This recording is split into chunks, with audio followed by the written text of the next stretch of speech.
Hi hello ನಮಸ್ಕಾರ. ನೀವು ನೋಡ್ತಾ ಇದ್ದೀರಾ ಸುವರ್ಣ ನ್ಯೂಸ್ ಡಿಜಿಟಲ್. ನಾನು ನಿಮ್ಮ ರೋಜಾ ಮನು ಪಾಟೀಲ್. ಇವತ್ತು ನನ್ನ ಜೊತೆಗಿರುವಂತಹ ಗೆಸ್ಟ್ ತುಂಬಾನೇ ಸ್ಪೆಷಲ್. ಈಗ ಒಂದು ವಿಚಾರ ತುಂಬಾನೇ ವೈರಲ್ ಆಗ್ತಾ ಇದೆ. ನಂಗಂತೂ ಇವ್ರನ್ನ ಆ ಸಿನಿಮಾದಲ್ಲಿ ನೋಡಿ ಈಗ ನೋಡೋಕ್ಕಂತೂ ತುಂಬಾ ಖುಷಿ ಆಗ್ತಾ ಇದೆ. ಬಾಲನಟನಾಗಿ ಮಿಂಚಿ, ಹಾಗೆ ವಿಲನ್ಗೂ ಸೈ, ಹೀರೋಗೂ ಸೈ, ಡಾನ್ಸ್ಗೂ ಸೈ, ಯಾವುದೇ ಪಾತ್ರ ಕೊಟ್ಟರು ಕೂಡ ಒಂದು ರೀತಿಯಾಗಿ ಹಾಲಲ್ಲಿ ಹಾಕಿದ್ರೆ ಹಾಲು, ನೀರಲ್ಲಿ ಹಾಕಿದ್ರೆ ನೀರು ಅನ್ನೋ ರೀತಿಯಾಗಿ ಅಷ್ಟು ಅಚ್ಚುಕಟ್ಟಾಗಿ ನಿಭಾಯಿಸುವಂತಹ, ಹಾಗೆ ಕಣ್ಣಲ್ಲೇ ಹುಡುಗಿರನ್ನ ಕೊಲ್ಲುವಂತಹ ನಟ.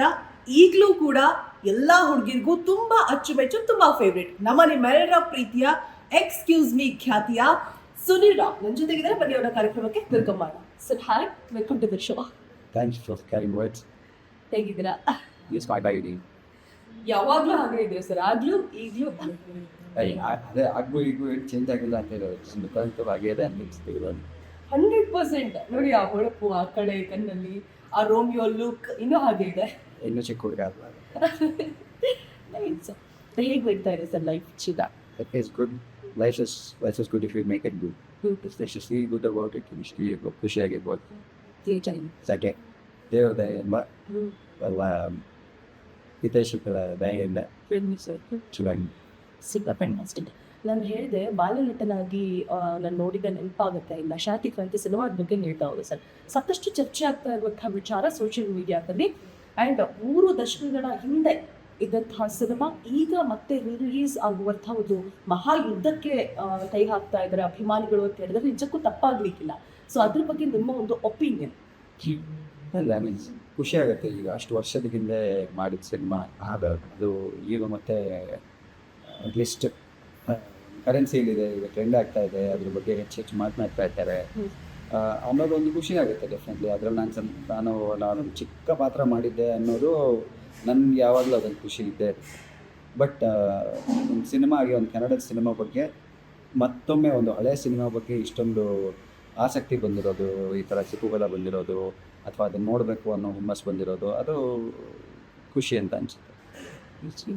ಆಗ ಬಾಲ್ಯಟಾಗಿ ಉದ್ದಿಸ್ಕೊಂಡು ಆ್ಯಂಡ್ ಆ ಬೈಕ್ನಲ್ಲಿ ಹೋಗ್ತಾ ಇರುವಂಥ ಸೀನ್ಗಳಾಗಿರೋದು, ಅನುಪ್ರಭಾಕರ್ ಅವ್ರನ್ನ ಹಿಂದೆ ಕುಣಿಸ್ಕೊಂಡು ಆ ಕ್ಯೂಟ್ ಆಗಿ ನಾನು ನೆನ್ನೆ ನೋಡ್ತಾ ಇದ್ದೆ ಸರ್ ಸಿನಿಮಾನ.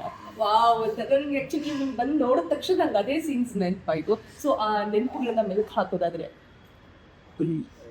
ಶಾಂತಿ ಕ್ರಾಂತಿ ಸಿನಿಮಾ ಸಾಂಗ್ಗೆ ಅಂತ ನನಗೆ ಸಾಂಗ್ ಮಾತ್ರ ಮಾಡೋದು. ಇಡೀ ಸಿನಿಮಾದಲ್ಲಿ ಇರೋ ಅಷ್ಟು ಜನ ಮಕ್ಕಳಲ್ಲಿ ಇರಲಿಲ್ಲ, ಯಾಕೆ ಎಕ್ಸ್ಕ್ಲೂಡ್ ಮಾಡಿದ್ರು ಗೊತ್ತಿಲ್ಲ. ಬಟ್ ಸಾಂಗಿಗೆ ಮಾತ್ರ ಅಂತ ಹೇಳಬೇಕು. ಅವರಿಂದ I didn't know what to expect ಆಗ್ತದೆ. ಬಟ್ ನನಗೆ ನೆನಪಿದೆ, ಮೊದಲನೇ ದಿನ ಶೂಟಿಂಗ್ನಲ್ಲಿ ಮೈಸೂರು ರೋಡ್ನಲ್ಲಿ ಜ್ಞಾನಭಾರತಿ ಕ್ಯಾಂಪಸ್ನಲ್ಲಿ ಶೂಟ್ ಮಾಡಿದ್ವಿ. ಆ ಬೈಕ್ ಅಂತ ಹೇಳಿರಲ್ಲ, ಬೈಕ್ ಇಸ್ ದ ಸೀಕ್ವೆನ್ಸ್ ಎಲ್ಲ ಜ್ಞಾನಭಾರತಿ ಕ್ಯಾಂಪಸ್ ಇಂಪೂವ್ ಮಾಡಿ ಬಾಬಿ ನಲ್ಲಿ ಕ್ಯಾಮ್ರಾಮ್ಯಾನ್ ವೆಹಿಕಲ್ ಮೌಂಟ್ ಮಾಡಿ ಈ ಬೈಕನ್ನು ಒಂದು ಟ್ರಾಲಿ ಮೇಲೆ ಮಾಡಿ ಟ್ರಾಲಿಂಗ್ಸ್ ಇವೆಂಟ್ಸ್ ಇದ್ದಿದ್ದು ಅದು ಹಾಲಿವುಡ್ ಸ್ಟೈಲಲ್ಲಿ ಅದೆಲ್ಲ ಮಾಡಿದ್ರು. It was amazing. ಆ್ಯಂಡ್ ಅದರ ನಂತರ ಅದೇ ಸಾಂಗ್ದು ಸಣ್ಣ ಸೀಕ್ವೆನ್ಸ್ಗೋಸ್ಕರ ದೊಡ್ಡ ಸೆಟ್ ಹಾಕಿದ್ದು ಕಂಠೀರವಾಸ್ಟಿಗೆ ಆ ಸೆಟ್ ನೋಡಿ ನಾನು ಬೆರಗಾಗಿ ಹೋಗಿದ್ದೆ. ಅದೆಲ್ಲ ರವಿ ಸರ್ ಮಾಡುವ ಸಾಧ್ಯ. ಆ್ಯಂಡ್ ಆವಾಗ ಯೂಸ್ ಮಾಡಿದ ಕ್ಯಾಮ್ರಾ ಇರ್ಬೋದು, ಕ್ಯಾಮ್ರಾ ಟೆಕ್ನಿಕ್ಸ್ ಇರ್ಬೋದು, ಗೊತ್ತಾಗಿತ್ತು. It was fascinating. ನಾನು ಆವರೆಗೆ ತುಂಬ ಸಿನಿಮಾಗಳು ನಾನು ಚೈಲ್ಡ್ ಆರ್ಟಿಸ್ಟಾಗಿ ಮಾಡಿದ್ದೆ, ಬಟ್ ಆ ರೀತಿಯ ಟೆಕ್ನಿಕ್ಸ್ ಆಗಲಿ ಇದರೆಲ್ಲ ಎಲ್ಲೂ ಕಂಡಿರಲಿಲ್ಲ. So that was amazing. Work ಮಾಡುವಾಗ ಸಖತ್ ಖುಷಿ ಅಂತ ಅನಿಸುತ್ತೆ. ಅಫ್ಕೋರ್ಸ್ ರವಿ ಸರ್ ಜೊತೆಗೆ, ಜನಿ ಸರ್ ಜೊತೆಗೆ, ಯುಗಾರ್ಚನಾ ಅವ್ರ ಜೊತೆಗೆ, ನನ್ನ ಫೇವ್ರೇಟ್ ಜೂಹಿ ಚಾವ್ಲಾ ಅವ್ರ ಜೊತೆಗೆ ಎಲ್ಲ ಬೇರೆ ಒಂದು ಅವಕಾಶ ಇರ್ತಲ್ಲ. It was very exciting. Juhi Chawla ಅವರು ಅದಾದಮೇಲೆ ಯಾವಾಗಲೂ ಸಿಕ್ಕಿದ್ದು ಇತ್ತೀಚೆಗೆ ಮಾತನಾಡಿಸಿದ್ರೆ? ಜೂಹಿ ಚಾವ್ಲಾ ನನಗೆ ಒಂದು ಸರ್ತಿ ಒಂದು ಸ್ನೇಹಿತರೊಬ್ಬರು ಮನೆಯಲ್ಲಿ ನಾನು ಸ್ವಲ್ಪ ಒಂದು 20-25 ವಯಸ್ಸಾಗಿತ್ತು ಆ ಟೈಮಲ್ಲಿ. ಸಿನಿಮಾಕ್ಕಿಂತ ಬಂದಿರಲಿಲ್ಲ, ಬಟ್ 20-25 ವಯಸ್ಸಾಗಿತ್ತು. ಆವಾಗ ನನ್ನ ಸ್ನೇಹಿತರೊಬ್ಬರು ಮನೆಯಲ್ಲಿ ಅವರು ಬಂದಿದ್ದರು. ಅಲ್ಲಿ ಭೇಟಿಯಾಗಿದ್ದೆ. ಆಗ ಅವರು ನನಗೆ ಬರ್ಕೊಟ್ಟಿದ್ದು ಆಟೋಗ್ರಾಫ್ ಅದು ಇದೆಲ್ಲ ಒಂದಷ್ಟು ಇತ್ತು ನನ್ನ ಹತ್ರ. ಅದನ್ನ ಇನ್ನೂ ಇಟ್ಕೊಂಡಿದ್ದೀನಿ ಅಂತ ಸ್ವಲ್ಪ. ಅವ್ರ ಅಡ್ರೆಸ್ಸಿಂದ ಹಿಡಿದು ಎಲ್ಲ ಬರ್ಕೊಟ್ಟಿದ್ರು, ಬಾಂಬೆಗೆ ಬಂದಾಗ ನಿಮ್ಮ ಬಾ ಅಂತ. She was very very fond of me. ಆವಾಗ 3-4 ದಿವಸ ಶೂಟಿಂಗಲ್ಲಿ. ಸೊ ಅದನ್ನು ನೆನೆಸಿದ್ದೆ ಅವ್ರಿಗೆ. ಚೋಟು ಅಂತ ಹೇಳಿ very very very fond memories of that. So ನೀವು ಹೇಳಿದ್ರಿ ಅಷ್ಟು ಜನ ಅಕ್ಕಲ್ಲಿ ನಾವು ಇರಲಿಲ್ಲ, ಓನ್ಲಿ ಆ ಬೈಕ್ ಸೀನ್ ಏನಿದೆ ನೀನು ಅದಕ್ಕೆ ಆ ಸಾಂಗ್ನಲ್ಲಿ ಮಾತ್ರ ನಾವು ಮಾತ್ರ ಹೇಳ್ತಿದ್ದಾರೆ. ಸೊ ಹೇಗೆ ಸೆಲೆಕ್ಟ್ ಆದರೆ ಅದೇ ಪರ್ಟಿಕ್ಯುಲರ್ ಅದಕ್ಕೆ ನೀವು ಬೇಕಂತ ಹೇಳ್ಬಿಟ್ಟು ಗೊತ್ತಿಲ್ಲ ಅದಕ್ಕೆ ಸೊ ಅಷ್ಟು ಜನ ಮಕ್ಕಳು ಇದ್ದಿದ್ದು ಸ್ಟೋರಿ ಇದ್ದಾಗ ನಾವು ಅದರಲ್ಲಿ ಒಬ್ಬರು ಆಗಿರೋ ಚಾನ್ಸಸ್ ತುಂಬ ಜಾಸ್ತಿ ಇತ್ತು. ಅದರಲ್ಲಿ ನಾವು ಸೆಲೆಕ್ಟ್ ಆಗಿರಲಿಲ್ಲ ಅಥವಾ ನಮಗೆ ನಮ್ಮ ಬಗ್ಗೆ ಯೋಚನೆ ಮಾಡಿರಲಿಲ್ಲ ಏನೋ. ಐ ಥಿಂಕ್ ಯಾವ ಕಾರಣಕ್ಕೆ ಅಂತ ಗೊತ್ತಿಲ್ಲ, ನಾವು ಕೇಳಕ್ಕೆ ಹೋಗಿಲ್ಲ. ಬಟ್ ಈ ಸಾಂಗ್ಗೆ ಅನ್ನೋ ಇದರಲ್ಲಿ ಮಾತ್ರ ನಮ್ಗೆ ಯೋಚನೆ ಬಂದಿದ್ದು ಇಟ್ ಗುಡ್ ಫಾರ್ ಅಸ್. ಅವಾಗಲೇ ಒಮ್ಮೆ ಕಿತ್ತ ಇದು ಚಿಕ್ಕವರಿಂದ ಏನೋ ಹೇಳೋದಿಲ್ಲ ಕಣ್ಣಲ್ಲೇ ಕದ ಹುಡುಗ. ಅದು ರವಿ ಸರ್ಗೆ ಚೆನ್ನಾಗಿ ಗೊತ್ತಾಗಿದೆ. ಓಕೆ ಅವಾಗಲೇ ವಜ್ರ ಅಂತ ಹೇಳೋದಕ್ಕೆ ಜ್ಯುವೆಲರೇ ಆಗಿರ್ಬೋದು ಹೊಸ ಹೇಳ್ತಾರೆ.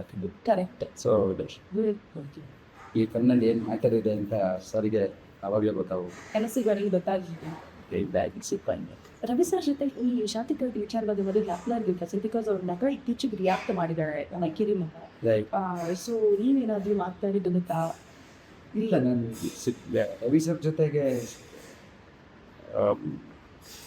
ಮಾತನಾಡೋಕ್ಕೆ ಇದ್ರ ಬಗ್ಗೆ ಮಾತನಾಡೋದಕ್ಕೆ ಅನ್ನೋದಕ್ಕೆ ಹಳೇ ನಮ್ಮ ಈ ವರ್ಕಿಂಗ್ ಎಕ್ಸ್ಪೀರಿಯನ್ಸನ್ನ ಮೆಲ್ಕು ಹಾಕ್ಬೋದು. ಅದು ಬಿಟ್ಟರೆ ನಾನು ಸಿನಿಮಾ ಇಂಡಸ್ಟ್ರಿಗೆ ಬರದೇ ಹೋಗಿದ್ರೆ ಮಾತಾಡ್ಬೋದಾಗಿತ್ತೇನೋ, ಸ್ವಲ್ಪ ಸಲಿಗೆ ತಗೊಂಡು ಮಾತಾಡ್ಬೋದಾಗಿತ್ತೇನೋ. ಬಟ್ ಆಗ ಅವರು ರವಿ ಸರ್ ಆಗಿದ್ದರು, ನಾನು ತುಂಬ ಚಿಕ್ಕ ಹುಡುಗ ಆಗಿದ್ದೆ. ರವಿ ಮಾಮ, ರವಿ ಅಂಕಲ್ ಅಂತ ಇರ್ತಿದ್ದು. ಆಮೇಲೆ ನಾನೇ ಸಿನಿಮಾಕ್ಕೆ ಬಂದ ಮೇಲೆ ಅಲ್ಲಿರೋ ಕಷ್ಟಗಳನ್ನು ಅನುಭವಿಸಿದ ಮೇಲೆ, ಅವರು ಪಟ್ಟಿರೋ ಕಷ್ಟಗಳನ್ನು ನೋಡಿದ ಮೇಲೆ, ಅವ್ರು ಮಾಡಿರೋ ಸಾಧನೆ ಎಲ್ಲ ಅರಿವಾದ ಮೇಲೆ ಅವ್ರದ್ದೇ ರವಿ ಅಂಕಲ್, ರವಿ ಮಾಮ ಅಂತ ಹೇಳೋ ಮಾತೇ ಬರೋಲ್ಲ, ಬಾಯಿ ಬರೋಲ್ಲ. So is Ravi sir for me now. And Ravi sir ಅಂತಂದರೆ ನನಗೆ ತುಂಬ ಗೌರವ. ಆಗ ಪ್ರೀತಿ ಇರ್ತಾಯಿತ್ತು. ಆ ಪ್ರೀತಿ ಯಾವ ಕ್ರಮೇಣವಾಗಿ ನಾನು ಬೊಬ್ಬ ಆದಮೇಲೆ ನಾನು ಸಿನಿಮಾ ಇಂಡಸ್ಟ್ರಿಗೆ ಬಂದವೇ ಗೌರವ ದೊಡ್ಡದಾಗೋಸಲ್ಲ. ಈಗ ಅವ್ರ ಜೊತೆಗೆ ನಾನು ತುಂಬ ಸಲಿಗೆಯನ್ನು ಪಡೋಕ್ಕಾಗಲ್ಲ. ಅವ್ರ ಸಲಿಗೆಯಿಂದ ಮಾತಾಡಿದ್ರೆ ಅದು ಸಲಿಗೆ ಆಗುತ್ತೆ ಅಷ್ಟೇ.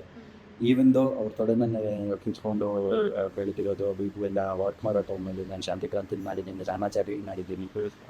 ಬಟ್ ಈಗ ಒಂದು ಪ್ರಬುದ್ಧತೆಗೆ ಬಂದ ಮೇಲೆ she is such a super star, is such a super senior to me. And ಎಂಥ ಸಾಧಕರು ಅನ್ನೋದ್ರ ಅರಿವಾದ ಮೇಲೆ ಅವ್ರ ಮುಂದೆ ಬಾಯ್ಬಿಡೋದಕ್ಕೆ ಮನಸ್ಸು ಧೈರ್ಯ ಬರೋಲ್ಲ. ಸೊ ಇದ್ರ ಬಗ್ಗೆ ಎಲ್ಲ ನಾನು ಮುಕ್ತವಾಗಿ ಮಾತಾಡೋಕ್ಕೆ ಇಷ್ಟ ಇದ್ರೂ ಮಾತಾಡೋಕ್ಕೆ ಸ್ವಲ್ಪ ಮುಜುಗರನೇ. ಅವರು ನನ್ನನ್ನು ಇಂಡಲ್ಜ್ ಮಾಡಿದ್ರೆ ನಾನು ಯಾವುದೋ ಒಂದು ಸ್ವಲ್ಪ ಮಾತಾಡ್ಸಿಟ್ಟು ರವಿ ಸರ್ ಅಂದರೆ ನಂಗೆ ಸ್ವಲ್ಪ ಭಯನೇ. ಭಯ ಅಂದರೆ ಇನ್ನೇನು ಇಟ್ಸ್ ಅಪರವಾಗಿ ಹೋಟ ಸೂಪರ್. ಸೊ ಇದ್ರ ಬಗ್ಗೆ ಅಂತ ಮಾತನಾಡಿಲ್ಲ. ಬಟ್ ರೀಸೆಂಟ್ಲಿ ಆಲ್ಸೋ ಒಂದು ಶೋಗೆ ಹೋಗಿದ್ದಾರೆ. ನಾನು ಮಂಜು ಎಲ್ಲ ಮಾತಾಡ್ತಾ ಇದ್ದೆ. ಅಯ್ಯ ಅವೆಲ್ಲ ಅವ್ರ ಜೊತೆ ವರ್ಕ್ ಮಾಡಿದ್ರು. he also treats us in a very tiny manner. See, our superstar right ಅನ್ಕೊಂಡ ನಾವೆಲ್ಲ ನಾವು ಚಿಕ್ಕ ಮಕ್ಕಳಿಂದ ಬೆರಡಿಗೆ ಇದ್ದೀವಿ ಅನ್ನೋ ಕಾರಣಕ್ಕೋಸ್ಕರ ತುಂಬ ಪ್ರೀತಿಯಿಂದ ಕಾಣ್ತಾರೆ. And but he also treats us with so much respect. So ಅದು ಮ್ಯೂಚುವಲ್ ರೆಸ್ಪೆಕ್ಟ್ ತುಂಬ ಖುಷಿಯಾಗುತ್ತೆ ಜೊತೆಗೆ ಮಾತಾಡೋಷ್ಟೇ ಇಲ್ಲ. ಬಟ್ ಈ ವಿಷಯವಾಗಿ ನಾನು ಯಾವತ್ತೂ ಮಾತಾಡಿಲ್ಲ. ಈ ವಿಷಯವಾಗಿ ಬಿಕಾಸ್ ನನಗೆ ಇರೋ ಭಾವನೆಗಳು, ಅವ್ರ ಬಗ್ಗೆ ಇರೋ ಭಾವನೆಗಳು ಎಲ್ಲ ಅಪಾರವಾದ. And what he has done through this film for us. ಇದು ಕನ್ನಡ ಇಂಡಸ್ಟ್ರಿಗೆ ನಾನೊಬ್ಬ ಇಂಡಸ್ಟ್ರಿಯವನಾಗಿ ಕನ್ನಡಿಗರ ಅನಿಸ್ತೀವಿ. ಈ ಸಿನಿಮಾ ಮೂಲಕ ರವಿ ಸರ್ ಕನ್ನಡಕ್ಕೆ ಇವೆಂಟ್ ಕೊಟ್ಟು ಅನ್ನೋದರ ಅರಿವಿರೋದ್ರಿಂದ ಈಗ ಔಷಧದ ಅಭಾವ. ಮತ್ತೆ ಆನಂದ್ ಸಿಗುತ್ತೆ ಬಿಕಾಸ್ ಅವ್ರು ಕೂಡ ರಿಯಾಕ್ಟ್ ಮಾಡಿದ್ದಾರೆ ಶಾಂತಿಕ್ರಾಂತಿ ವಿಚಾರ ಬಗ್ಗೆ ರಿಲೀಸ್ ಆಗಿದೆ. ಅವ್ರ ಹತ್ರ ರಿಲೀಸ್ ಆಗಬೇಕು ಅನ್ನೋದು ಅಭಿಮಾನಿಗಳ ಒತ್ತಾಸೆ ಆಗಿದೆ. ಬಟ್ ರಿಲೀಸ್ ಆಗೋದಕ್ಕೆ ಹಲವಾರು ಕ್ರೈಟೀರಿಯನ್ ಇರುತ್ತೆ, ಅನುಕೂಲತೆಗಳಾಗಬೇಕಾಗುತ್ತೆ. ಇದು ಯಾವುದೇ ಭಾವೋದ್ವೇಗಕ್ಕೆ ಒಳಗಾಗಿ ತಗೊಳ್ಳೋವಂಥ ನಿರ್ಧಾರ ಆಗಿರೋದಿಲ್ಲ. Because all these are financial decisions also. So ಅದರ ಮೇಕರ್ಸ್ ಆಗಲಿ, ರವಿ ಸರ್ ಆಗಲಿ, ಡಿಸ್ಟ್ರಿಬ್ಯೂಟರ್ಸ್ ಆಗಲಿ ಫೀಸಿಬಲ್ ಅಂತ ಅನಿಸಿದರೆ ಅದನ್ನು ಮಾಡಿದರೆ ಖಂಡಿತ ನಾನು ಒಪ್ಪಿಸ್ಕೊಂಡು ನೋಡ್ತೀನಿ. ಅಭಿಮಾನಿಗಳು ಅದ್ರ ಒತ್ತಾಸೆ ಪಡೋದು ಅದು ಸಹಜವೇ. Because it's such a cult film. ಲೆಕ್ಕ ತೊಗೊಂಡ್ರೆ ಈಗ ನಾವು RRR ಆಗಲಿ ಅಥವಾ ಅದಕ್ಕೆ ಮುಂಚೆ KGF ಆಗಲಿ ಅಥವಾ ಬಾಹುಬಲಿ ಆಗಲಿ ಪ್ಯಾನ್ ಇಂಡಿಯಾ ಸಿನಿಮಾಗಳು ಅಂತ ಬರೋಕ್ಕೆ 30 ವರ್ಷದ ಮುಂಚೆ ಇದು first real pan India film. ಆಗಿನ and it was not just one actor doing the planning the film, it was Right. Different actor ಎಲ್ಲ ಸೂಪರ್ ಸ್ಟಾರ್ಸ್, ನಾಗಾರ್ಜುನ ಅವರು, ರವಿ ಸರ್ ಅವರು, ಅಜಯ್ ಸರ್ ಎಲ್ಲ. ಸೊ ದಟ್ ವೇ ಇದು ಎಷ್ಟೊಂದು ಮೊದಲುಗಳಿಗೆ ನಾಂದಿ ಹಾಡಿದ ಸಿನಿಮಾ. Yes, bridge. ಸೊ ಆ ಇದರಲ್ಲಿ ಲೆಕ್ಕ ತೊಗೊಂಡ್ರೆ it's a phenomenal. It's once in a life time phenomenal. ಅದು ಕನ್ನಡದಲ್ಲಿ ಶುರುವಾಯಿತು ಅನ್ನೋದಕ್ಕೆ ನಮ್ಗೆ ತುಂಬ ಹೆಮ್ಮೆ. ಸೊ ಅದನ್ನು ಇಷ್ಟಪಟ್ಟು ನೋಡಬೇಕು ಅಂತ ಇಷ್ಟಪಡೋದು ಸಹಜವೇ, ಜನರೆಲ್ಲ ಇಷ್ಟಪಡೋದು ಸಹಜವೇ. ಬಟ್ ಅಗೇನ್ ಅದು ಆದರೆ ಖಂಡಿತ ಸಂತೋಷ, ನನಗೂ ಸಂತೋಷವೇ. ಬಟ್ ರಿಗಾರ್ಡ್ಲೆಸ್ ಅಲ್ಲ, ರಿಲೀಸ್ ಆಗದೆ ಇರಲಿ, ಆ ಸಿನಿಮಾ ಬಗ್ಗೆ ನನಗಿರೋ ಪ್ರೀತಿ, ಆ ಸಿನಿಮಾನ ತಯಾರು ಮಾಡಿದಂಥ ಈಶ್ವರೀಯ ಸಂಸ್ಥೆ ಹೇಳ್ಬೋದು, ರವಿ ಸರ್ ಅನ್ಬೋದು, ಅವ್ರ ಬಗ್ಗೆ ಇರೋ ಪ್ರೀತಿ ಗೌರವ ಅದು ಯಾವಾಗಲೂ ಹಾಗೆ ಇರುತ್ತೆ. ಅದು ರಿಲೀಸ್ ಆಗಲಿ ಅದು ಮ್ಯಾಟರ್. Super. ಸದ್ಯದಲ್ಲಿ ಹೇಳ್ತಾ ಇದ್ರಿ ಅವಾಗಲೇ ಆ ಕ್ಯಾಮ್ರಾ ಯೂಸ್ ಮಾಡಿದ್ದು, ಆ ಟೆಕ್ನಿಕ್ ಯೂಸ್ ಮಾಡಿದ್ದು ಹಿಂಗೆ ಯಾವುದಿದೆ, ಒಂದು ಬೈಕ್ ಸ್ಟಂಟ್ಗೋಸ್ಕರ ಚಿಕ್ಕ ಚಿಕ್ಕ ಸೀರಿಗಳಿಗೇನೆ ದೊಡ್ಡದಾಗಿ ಸೆಟ್ ಪ್ರಾಪರ್ಟೀಸ್ ಎಲ್ಲ ಯೂಸ್ ಮಾಡ್ಬೋದು. ಆ್ಯಂಡ್ 1991 ಆ ಕಾಲಘಟ್ಟದಲ್ಲೇ ಅಷ್ಟು ಅತ್ಯದ್ಭುತವಾದಂತಹ ಟೆಕ್ನಿಕಲ್ ಮತ್ತು ಕ್ಯಾಮ್ರಾ ವರ್ಕ್ ಆಗಿರ್ಬೋದು, ಅಷ್ಟೊಂದೆಲ್ಲ ಯೂಸ್ ಮಾಡಿ ಅಷ್ಟು ಬಂಡವಾಳ ಬರೋಬ್ಬರಿ 10 ಕೋಟಿಗೂ ಅಧಿಕ ಅಂತ ಹೇಳಿದ್ರೆ ಆಗಿನ ಕಾಲಘಟ್ಟಕ್ಕೆ ಅದು ತುಂಬಾ ಇವಾಗಿನ 100 ಕೋಟಿ ಸಿನಿಮಾ ಅದ, 150 ಕೋಟಿ ಸಿನಿಮಾ. ಕರೆಕ್ಟ್. ಆದರೂ ಕೂಡ ಮತ್ತೆ ನಾಗಾರ್ಜುನ ಅವರು ಆಗಿರ್ಬೋದು, ರಜನಿಕಾಂತ್ ಎಲ್ಲರಿಗೂ ಕೂಡ ಒಳ್ಳೆ ಅತ್ಯದ್ಭುತ ಆ್ಯಕ್ಟರ್ಸ್ ಅಲ್ಲಿ ನಡೆದಂಡಿದ್ದಾರೆ. 4 ಭಾಷೆಗಳು ಜೊತೆಗೆ ಮತ್ತೆ ಡಬ್ಬಿಂಗ್ ಇಲ್ಲ ಅದರದ್ದು. ಆದರೂ ಕೂಡ ಎಲ್ಲಿ ಅದು ಗೆಡುತ್ತಾ ಅಥವಾ ಸೋಲ್ತಾ ಸಿನಿಮಾ ನಾನು ಇಷ್ಟಪಟ್ಟು ಮಾಡಿದ್ದೀನಿ, ಕಷ್ಟಪಟ್ಟು ಮಾಡಿದ್ದೀನಿ ಅಂತ ನಾನು ಎಷ್ಟೇ ಇದಾಗಿ ಅದರಲ್ಲಿ ಎಷ್ಟೇ ಪ್ರಾಮಾಣಿಕತೆ ಇತ್ತು. It's a matter of taste. ಈಗ ನಿಮಗೆ ನಾನು ಮಾಡಿರೋ ಕೆಲಸ ನಿಮ್ಗೆ ಇಷ್ಟ ಆದರೆ ಮಾತ್ರ ನನ್ನ ಕೆಲಸ ಯಶಸ್ವಿ ಅಂತ ಅನ್ನಿಸ್ಕೊಳ್ಳುತ್ತೆ ಅನ್ನೋದು ನಮ್ಮ ಸಿನಿಮಾ ರಂಗದ ಒಂದು ಲಿಮಿಟೇಷನ್ ಅದು. ಈಗ ನಾನು ತುಂಬ ಕಷ್ಟಪಟ್ಟು ನನಗೆ ಸರಿ ಅನಿಸಿದ್ದನ್ನು ಮಾಡಿದ್ದೀನಿ, ಅದು ನಿಮ್ಗೆ ಸರಿ ಅನ್ನಿಸ್ಲೇಬೇಕು ಅಂತಿಲ್ಲ. ನಿಮಗೆ ಸರಿ ಅನಿಸಿದರೆ ಮಾತ್ರ ಅದು ಯಶಸ್ವಿ ಅಂತ ಅನ್ನಿಸ್ಕೊಳ್ಳೆ, ಅದು ನಮ್ಮದೊಂದು ಲಿಮಿಟೇಷನ್ ಅಲ್ವಾ. ಸೊ ಹಾಗಾಗಿ ಯಾವ ಇದರಲ್ಲಿ ಅದು ಗೆಲ್ಲಲಿಲ್ಲ ಸಿನಿಮಾ ಅನ್ನೋದು ವಿಮರ್ಶೆಗೆ ಇದಾಗಿರಬಹುದು, ಅದ್ರ ಬಗ್ಗೆ ವಿಮರ್ಶೆ ನಡೆಸ್ಬೋದು. ಇದೇ ಕಾರಣಕ್ಕೆ ಅಂತ ಯಾರು ಹೇಳೋಕ್ಕಾಗಿಲ್ಲ. ಅಲ್ಲಿ ಹಲವಾರು ಕಾರಣಗಳಿರ್ಬೋದು. ಸ್ಕ್ರೀನ್ ಪ್ಲೇ, ನಮ್ಮ ಹತ್ರ ಹಲವಾರು ಮಜಲುಗಳಿರುತ್ತಲ್ವ ಒಂದು ಸಿನಿಮಾ ಮೇಕಿಂಗ್ನಲ್ಲಿ. ಬಟ್ ಟೆಕ್ನಿಕಲಿ ಅವರು ಆಗ ಮಾಡಿದ ಇದು ಎಕ್ಸ್ಪೆರಿಮೆಂಟ್ಸು ಎಲ್ಲ ಟೆಕ್ನಿಕಲಿ ಇಟ್ ವಾಸ್ ಸುಪೀರಿಯರ್. ಆಗಿನ ಕಾಲಕ್ಕೆ ಬೇರೆ ಎಲ್ಲ ಸಿನಿಮಾಗಳಿಗೆ ಹೋಲಿಸಿದರೆ technically it was far superior film, ground breaking film. And Ravi ಸರ್ನಿಂದ ಅದು ಆಶ್ಚರ್ಯ ಏನಿಲ್ಲ, ರವಿ ಸರಿಂದ ಬಂದಿದ್ದು ಅನ್ನೋದು ಆಶ್ಚರ್ಯನೇ ಇಲ್ಲ. ಬಿಕಾಸ್ ಅವ್ರು ಮುಂಚೆಯಿಂದ ಟೆಕ್ನಿಕಲಿ ಅವರು ಹೊಸತನವನ್ನೇ ಕೊಟ್ಟಿದ್ದಾರೆ, ಗ್ರೌಂಡ್ ಬ್ರೇಕಿಂಗ್ ಸ್ಟಫನ್ನೇ ಕೊಟ್ಟಿದ್ದಾರೆ. ರವಿ ಸರ್ ಅಂದರೆ ನೀವು ಸಿನಿಮಾ ಆಗಲಿ ಸಾಂಗ್ ಆಗಲಿ ನೀವು ಎಕ್ಸ್ಪೆಕ್ಟ್ ಮಾಡೋದು ಹಾಲಿವುಡ್ ರೇಂಜ್ ಶಾರ್ಟ್ ಮೇಕಿಂಗ್ ಇರ್ಬೋದು, ಟೆಕ್ನಿಕಲ್ ಡೀಟೇಲ್ ಎಲ್ಲ. So that is not A surprise. ನಿಜವಾಗಿ ಆಗಿನ ಕಾಲಕ್ಕೆ ಅದನ್ನು ಮಾಡಿದ್ರು ಅನ್ನೋದು, ನಾನು ಮಾಡಿದ್ದಿದೆ ಅದು ಆಶ್ಚರ್ಯ ಆಗ್ತಿತ್ತೇನೋ. ರವಿ ಸರ್ಗೆ ಅದು ಸರ್ವೇ ಸಾಮಾನ್ಯ, ಬಿಕಾಸ್ ಈ is that kind of technician. ನಾನು ಅದಕ್ಕೆ ನಾನು ಹೇಳ್ತೀನಲ್ಲ, ಪ್ರತಿ ಮಾತಲ್ಲೂ ನಾನು ಹೇಳೋದೇನೆಂದರೆ, ಆಗಿನ ಕಾಲಕ್ಕೆ ಬಜೆಟ್ ಅದು ಇದು ಬಿಡಿ, ಬಜೆಟ್ ಹಾಕೋದು ಇವಾಗಲೂ ಕಷ್ಟನೇ, ಆಗಿನ ಇಷ್ಟು ಕಷ್ಟ ಇದ್ದಿರೋದು. ಸಿನಿಮಾ ರಂಗಕ್ಕೆ ಕೆಲವರು ಕೊಡುಗೆಗಳನ್ನು ಕೊಡ್ತಾರೆ. ಸಿನಿಮಾ ರಂಗವನ್ನು ಸಿನಿಮಾಗಳನ್ನು ಬಳಸಿಕೊಂಡು ತಾವು ಶ್ರೀಮಂತರಾಗಿರೋರು ಹಲವರು ಇದ್ದಾರೆ. ಸಿನಿಮಾ ರಂಗವನ್ನು ತಮ್ಮ ಕೊಡುಗೆಗಳಿಂದ ಶ್ರೀಮಂತರಾಗಿ ಮಾಡಿಸಿರೋರಲ್ಲಿ ಕೆಲವರು ಅನ್ನೋದ್ರಲ್ಲಿ ಮುಂಚೂಣಿಯಲ್ಲಿ ನಂಬಡಿಸಬೇಕು. ಆ ಕಾರಣಕ್ಕೆ ನಮ್ಗೆ ಅವ್ರ ಬಗ್ಗೆ ತುಂಬ ಗೌರವ. ನಮ್ಮ ಚಿತ್ರರಂಗವನ್ನು ಅವರು ಶ್ರೀಮಂತವಾಗಿ ಮಾಡಿದ್ದಾರೆ. ಅವರು ಕೊಡುಗೆಗಳನ್ನ ಅವ್ರ ಸಿನಿಮಾಗಳು ಕೊಟ್ಟಿರೋದು, ಟೆಕ್ನಿಕ್ಸ್ ಯೂಸ್ ಮಾಡಿರೋದು, ಅವರು ಜನರನ್ನು ನೋಡ್ಕೊಳ್ತಾ ಇದ್ದಿರೋದು. ಶಾಂತಿಕ್ರಾಂತಿಗೆ ಮಾಡಿರೋ ಎಲ್ಲ ಮಕ್ಕಳನ್ನು ಕೇಳಿದೆ, they are taken care of very well. ಅಷ್ಟು 200 ಜನನ ಕರ್ಸೋದು, ಸೆಟ್ಟಿಗೆ ಕರ್ಸೋದು, ಒಂದು ಇಂಟರ್ವ್ಯೂ ವ್ಯವಸ್ಥೆ ಮಾಡಿಸೋದು, it's not a joke. Ravi sir ಸೆಟ್ಟಲ್ಲಿ ಯಾವಾಗಲೂ ಚೆನ್ನಾಗಿರೋದು, always very well taken care of. So ಈ ಥರದ್ದನ್ನೆಲ್ಲ ರವಿ ಸರ್ ಆಗಿಂದನೂ ಮಾಡಿದ್ದಾರೆ. ಹಾಗಾಗಿ ಅವ್ರ ಬಗ್ಗೆ ಪ್ರೀತಿ ಜಾಸ್ತಿ. ಅವ್ರು ಯಾವತ್ತೂ ಅವ್ರು ಕಡಿಮೆ ಮಾಡ್ಕೊಂಡಿರ್ಬೇಕಾದ್ರೆ ಅವ್ರು ಸೋತು ಅವ್ರು ಕಳ್ಕೊಂಡು ನಮ್ಮನ್ನು ಶ್ರೀಮಂತರನ್ನು ಮಾಡಿದ್ದಾರೆ. ನಿಮ್ಮ ಅದಕ್ಕೆ ಅವ್ರ ಬಗ್ಗೆ ಧನ್ಯತೆ ಇದೆ. ಒಬ್ಬ ಕನ್ನಡಿಗನಾಗಿ ನಿಮಗೆ ಮೊದಲನೇದಾಗಿ ಧನ್ಯತೆ ಇದೆ. ಒಬ್ಬ ಸಿನಿಮಾ ಇಂಡಸ್ಟ್ರಿಯನಾಗಿ ತುಂಬ ಹೆಮ್ಮೆ ಇದೆ. And I will always be proud of what she is done. I think it doesn't matter to me that the film didn't do well. It doesn't matter. We use Ravi sir was always ನಮಗೆಲ್ಲ ತುಂಬ Ravi sir was very sick.